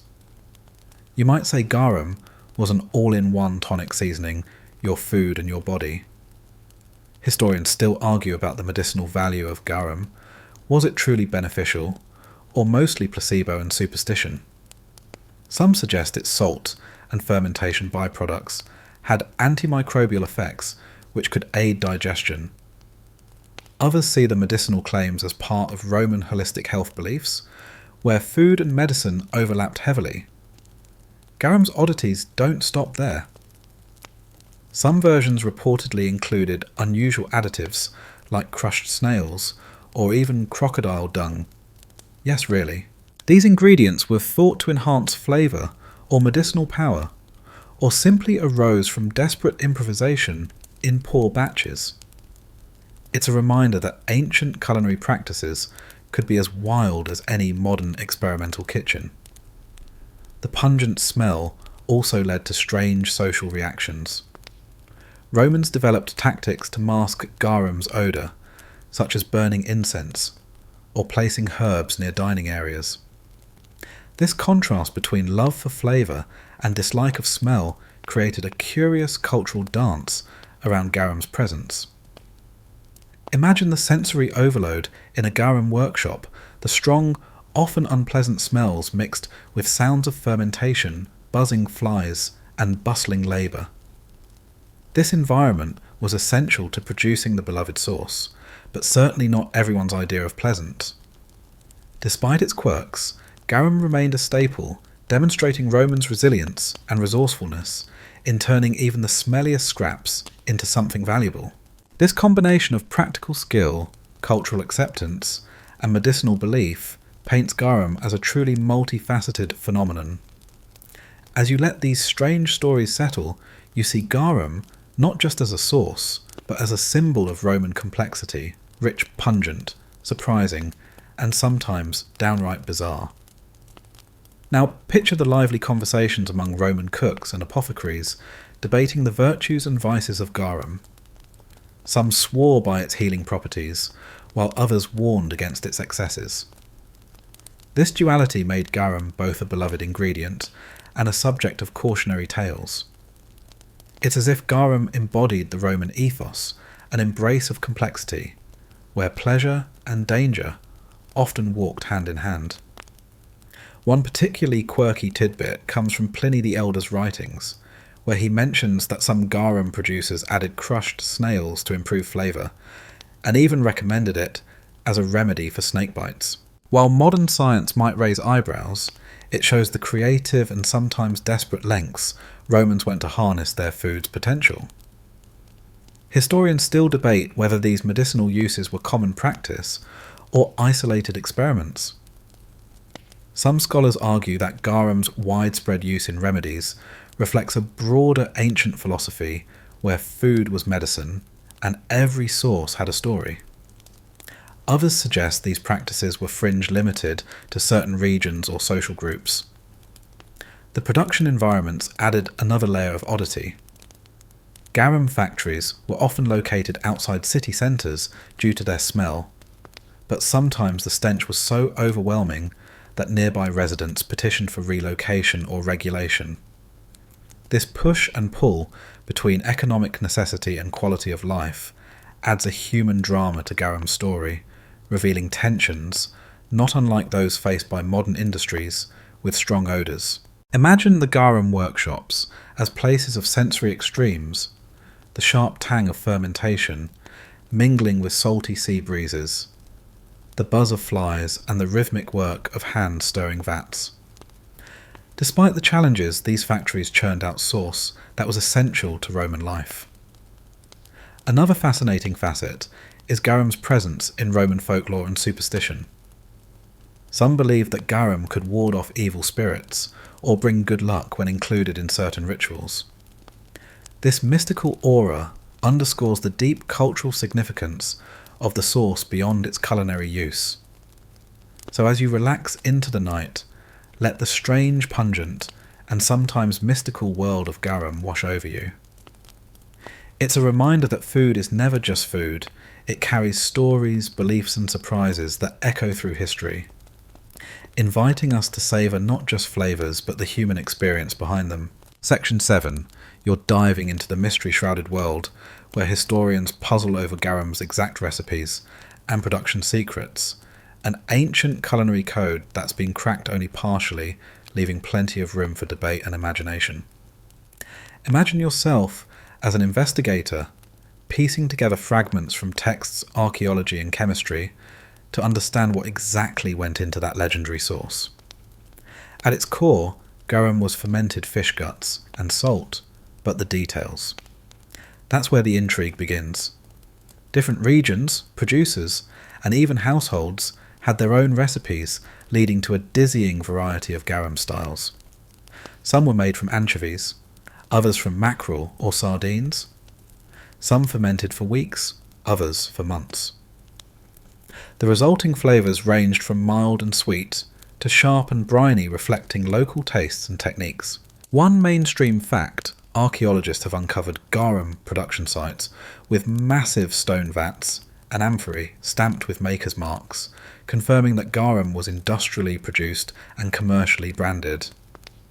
This evidence shows a level of sophistication in ancient food manufacturing that rivals some modern artisanal food industries. But here's the kicker. A quirky detail. Chemical analyses of ancient residues sometimes reveal surprising ingredients like herbs, spices, and even wine mixed into garum.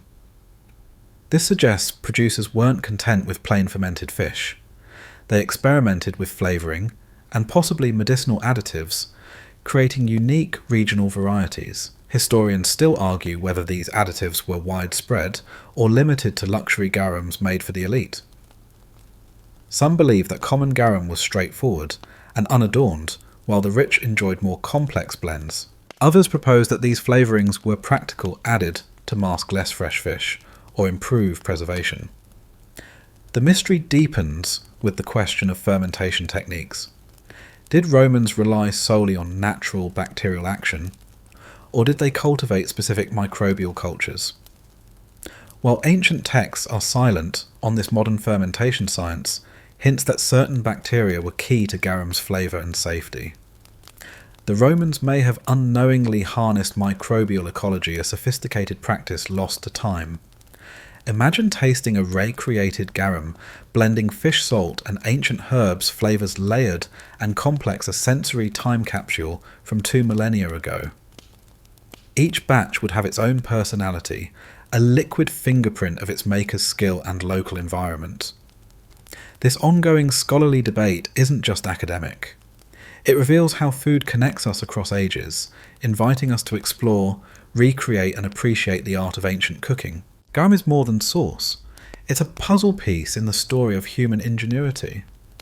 So as you drift off, think of garum as a mysterious elixir, a blend of science, craft and tradition that keeps historians guessing and taste buds tingling. Let's peel back another layer of this mystery by considering the sources that guide modern understanding of garum. Ancient authors like Pliny the Elder, Columella, and Apicius give tantalizing glimpses into garum's production and use, but their writings are often vague or contradictory. Sometimes they praise specific ingredients, other times they warn against certain practices. This patchwork of information makes reconstructing exact recipes a historian's puzzle. One intriguing tidbit is that the term garum itself may have been used broadly, covering a range of fermented fish products with varying preparation methods. This linguistic ambiguity means what one Roman called garum might differ significantly from another's version. The word could apply to the top liquid from the fermentation vat, a byproduct called alec, or even mixtures with additional herbs and wine. Historians still argue over whether this terminology reflected genuine product differences or marketing strategies designed to appeal to different social classes. Some amphorae labels distinguish garum sociorum or garum floss, suggesting tiers of quality or specialized blends. This stratification hints at a sophisticated ancient food market with consumer choice branding and perhaps even counterfeit products. Modern archaeological science adds another layer of complexity. Residue analysis, using techniques like mass spectrometry, can detect organic compounds in amphorae shards, revealing the types of fish used and possible additives. These findings sometimes surprise, showing regional variations and even unexpected ingredients that don't appear in ancient texts. One quirky fact in some regions garum was made with fermented mollusks or crustaceans, rather than fish, expanding the definition of what counted as garum. This diversity challenges any notion of a single authentic recipe, emphasizing garum as a category rather than a fixed product. The fermentation process itself remains a topic of debate. Did producers cultivate starter cultures or rely on spontaneous fermentation from naturally occurring microbes? While we lack direct evidence of ancient microbial management, modern experiments suggest that spontaneous fermentation is feasible, but consistency would require skill and experience. The idea that Roman garum makers were early microbial artisans is both exciting and plausible. Imagine the daily care garum vats required monitoring temperature, salinity, and timing crafting batches that balance flavour and safety. This hands-on mastery was an art form blending empirical knowledge and tradition. So as the night deepens, envision garum not as a single source, but as a vibrant family of flavours, each telling its own story. This patchwork of history, science, and culture invites us to savour the complexity of ancient life, one pungent drop at a time. Section 8. As you drift from the mysteries of garum's recipes, your journey takes you into its twilight, the decline and legacy of this pungent Roman staple after the empire's fall. Picture the Mediterranean world shifting politically and culturally, with old cities crumbling, trade routes disrupted, and tastes evolving. Garum, once the star of every table, faced a slow fade into history. Following Rome's collapse, the large-scale production and distribution networks for garum fragmented. The grand coastal factories that had churned out the sauce for centuries fell into disuse or ruin. Without the empire's infrastructure and demand, garum production shrank, becoming a more local artisanal craft rather than an industrial enterprise. One historical fact. Archaeological evidence shows a significant drop in amphorae stamped for garum transport after the 5th century AD, marking the decline of mass trade. This decline aligned with broader economic contractions and population shifts in the Mediterranean basin. Yet garum didn't vanish overnight. In some pockets, especially in coastal regions like southern Italy and North Africa, garum, or its variants, persisted in smaller local forms. These regional sources carried the legacy of Roman techniques and flavours, adapting to new contexts and tastes. A quirky legacy is that garum's influence lived on subtly through medieval and Renaissance European cuisines. Some scholars trace the roots of modern fish sauces, like Italy's colatura di alici or Southeast Asia's nam pla and nuoc mam, back to ancient Roman fermentation traditions. While these sauces evolved independently, the concept of fermented fish seasoning owes a nod to garam's enduring impact. Historians still debate how direct garam's influence was on later culinary practices. Was it a lost art rediscovered, or a continuous thread passed down through generations? This ongoing discussion reflects the broader challenges of tracing ancient foodways through centuries of cultural transformation. Imagine the taste of garam echoing faintly through centuries, transforming and migrating like a culinary ghost haunting kitchens long after the Roman Empire's political death. It's a testament to how powerful food traditions can be, surviving upheaval, shifting borders, and changing tastes. As you let the empire's fall fade into the quiet night, consider how garam's decline mirrors that of Rome itself, a slow dimming of brilliance, but with echoes that ripple through history, shaping palates and cultures in ways both subtle and profound. Even as the grand empires crumbled, the idea of garam lingered in kitchens and markets carried forward by the resilient coastal communities that had long been the sauce's heartlands. Local fishermen and artisans kept fermentation traditions alive, albeit on a smaller scale. These smaller batches were often made from the fish abundant in their waters, creating distinct regional flavours that reflected local ecosystems and tastes. One fascinating detail in medieval southern Italy, a sauce remarkably similar to garam, called colatura di alici, continues to be made today using tiny anchovies fermented in wooden barrels. This living culinary tradition offers a delicious link back to Roman times, showing that while empires fall, flavours can endure for millennia. Historians still argue whether this continuity is a direct line from ancient garam or a revival inspired by rediscovered recipes. Either way, the presence of these sauces across the Mediterranean and beyond points to the lasting influence of Roman culinary innovation. Interestingly, garam's legacy isn't limited to Europe. The concept of fermenting fish to create umami-rich sauces also developed independently in other parts of the world like Southeast Asia and Korea. While these traditions are separate from Roman garam, the global presence of fermented fish sauces underscores a shared human desire to preserve food and amplify flavour. A quirky tidbit is how modern chefs and food historians are rekindling interest in garam by recreating it based on archaeological findings and ancient texts. These experiments reveal surprising flavour complexities and demonstrate garam's potential to inspire contemporary cuisine once again. As you let this legacy settle, imagine garam as a thread woven through culinary history, a pungent, salty thread connecting ancient tables to modern kitchens across continents. It's a reminder that some flavours, no matter how strange or strong, find a way to survive and evolve. So as your eyes grow heavy, savour the thought that garam's story is far from over. It's a legacy bubbling quietly beneath the surface of our culinary world, waiting to surprise and delight anyone curious enough to taste history itself. Section 9. You're now setting off on a global voyage to meet garam's distant cousins, those fermented fish sauces that have independently thrived across the world's kitchens, each carrying the echo of a shared human fascination with transforming fish into liquid gold. Imagine bustling markets in Southeast Asia, Korean village kitchens, and coastal towns from Vietnam to Thailand, where pungent fish sauces are as essential as salt and pepper. One mainstream fact in Southeast Asia, fish sauces like Vietnamese nuoc mam and Thai nam pla are fermented from anchovies and salt, using processes strikingly similar to ancient garam production.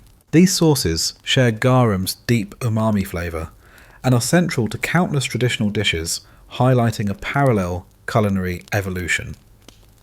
A quirky tidbit, while garam fermentation relied mostly on Mediterranean fish species and natural bacteria, some Asian fish sources incorporate added herbs, spices, or even fermentation starters to tailor flavour profiles.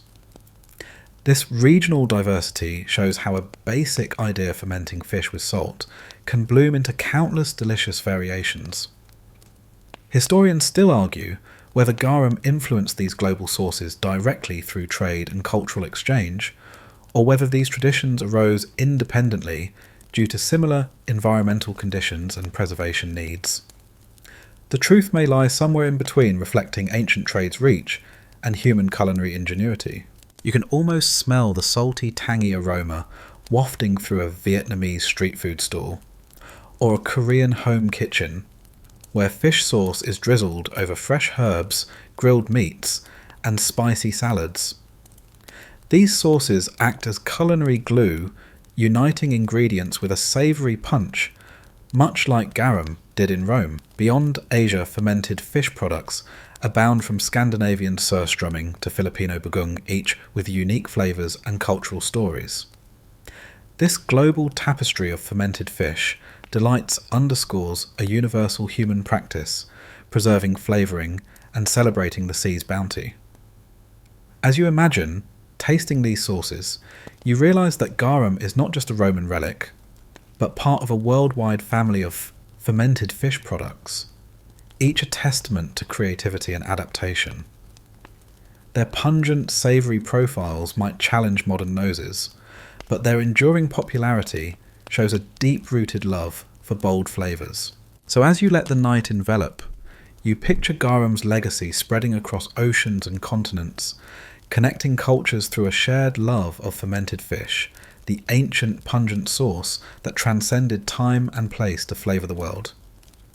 Let's zoom in on one of garum's closest global cousins, Vietnam's nuoc mam. This legendary fish sauce is crafted through a meticulous process not unlike ancient Roman methods, anchovies and salt, layered in large wooden barrels left to ferment for months or even years under tropical sun. The resulting liquid is clear amber and packed with a complex savoury punch that defines Vietnamese cuisine. Here's a quirky fact in Vietnamese culture. Nuoc mam is so revered it's often called the soul of the kitchen, a seasoning so essential that meals without it feel incomplete. The sauce is celebrated not just for flavour, but for its cultural significance, deeply embedded in rituals, family traditions, and even poetry. Historians still debate how much Roman garum influenced Southeast Asian fish sauces. Some suggest ancient Mediterranean traders could have introduced fermentation ideas, but others emphasise the independent evolution driven by similar climate conditions and preservation needs. Either way, the parallel is striking a reminder of how human ingenuity converges on similar solutions worldwide. Moving North Korea offers its own fermented fish products, like jeotgal salty and often spiced, used to flavour kimchi and stews. Unlike garum's clear liquid jeotgal, is chunkier, combining salted shrimp or fish with garlic chili and other seasonings, showcasing regional flavour preferences. This diversity highlights the adaptability of fermented fish sauces to local palates and culinary practices. In Thailand, nam playar is another beloved sauce central to dishes like som tam, spicy green papaya salad, and pad thai. Made from fermented anchovies, nam playar adds a punch of umami and saltiness integral to balancing Thai cuisine's complex, sweet, sour, spicy and salty flavours.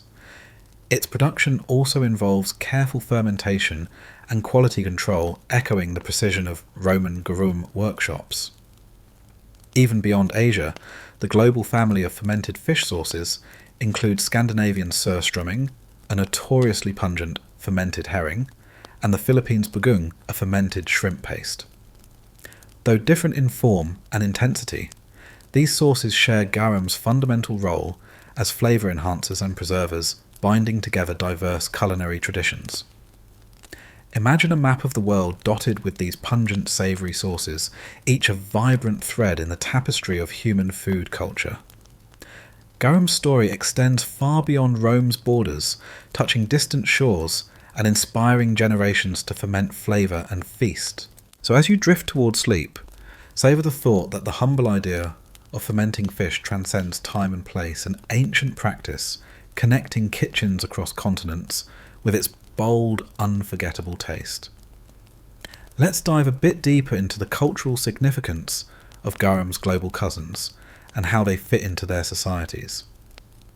Take, for example, Southeast Asia's Nuoc Mam, more than just a sauce. It's woven into the very fabric of daily life and identity. Families pass down secret fermentation recipes from generation to generation, with each village boasting its unique flavour profile, much like Roman garam's regional varieties. The process is a community event where barrels are filled and tended to, with care embodying a shared heritage and culinary pride.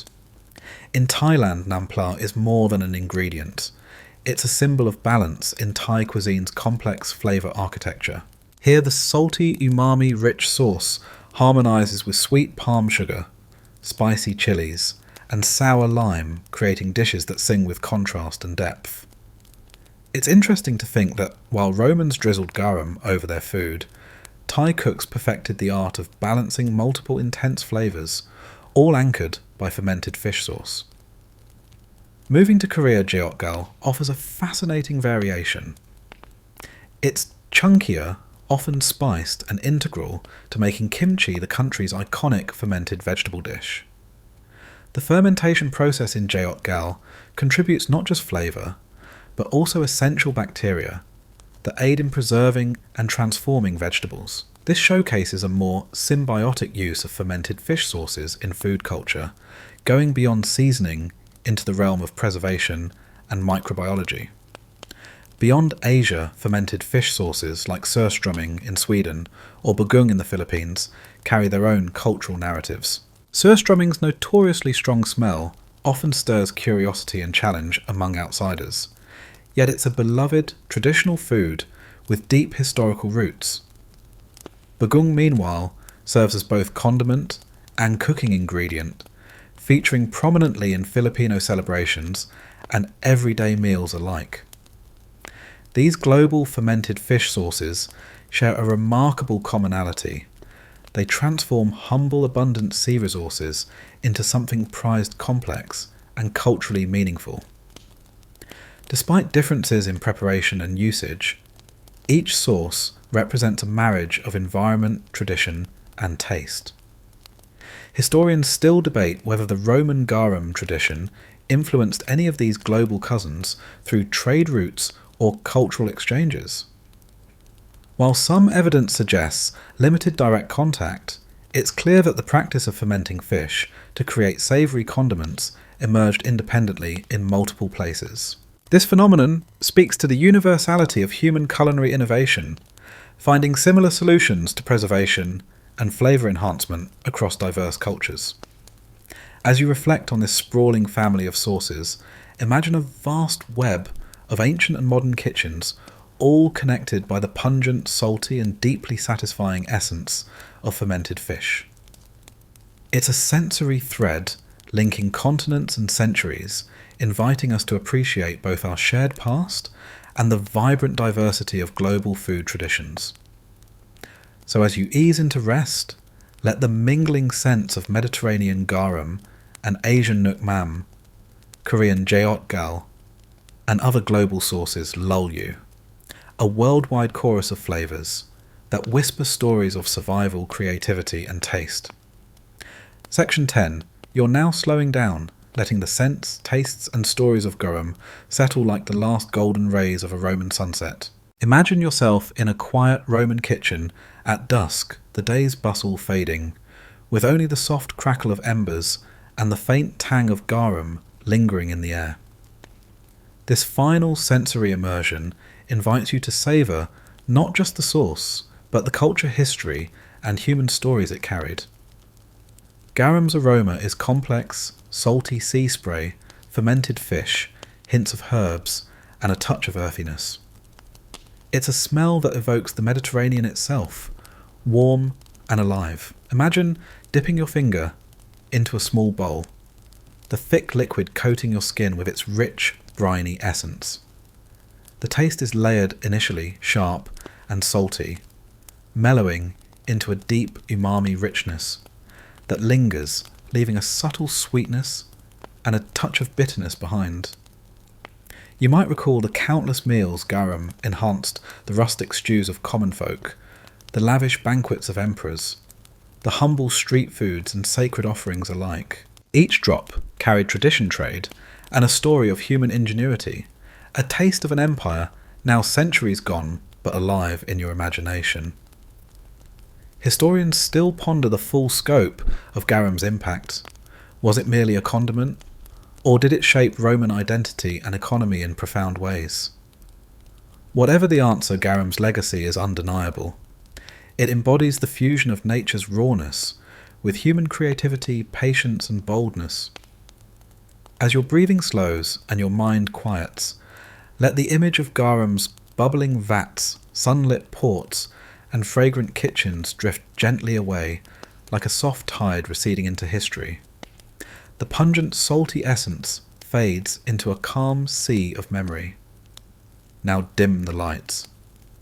Maybe turn on a fan for that soft background hum, and let this final garum scent lull you into restful sleep, carrying you through dreams flavoured with the past's boldest tastes. As you breathe slowly and deeply, feel the weight of the day lift away, like the gentle Mediterranean breeze sweeping through the Roman streets. The pungent tang of garum softens into a distant whisper, a reminder of an empire's heartbeat carried in every drop of that fermented fish sauce. It's the scent of a world long vanished, now woven into your dreams. Imagine the warm sun setting beyond the sea, casting golden hues over bustling markets, quiet kitchens, and vast vats of fermenting fish, the sounds, the chatter of merchants, the clink of amphorae. The distant splash of waves fade into a soothing lullaby. Garum's story is complete for tonight, but its essence lingers, a timeless flavour connecting past and present. You're wrapped in the comfort of history's embrace, the curious blend of smells, tastes, and tales mingling softly as your eyelids grow heavy. Rest now, knowing you've travelled through time with a sauce that shaped an empire's palate and still whispers across centuries. Good night and sweet dreams.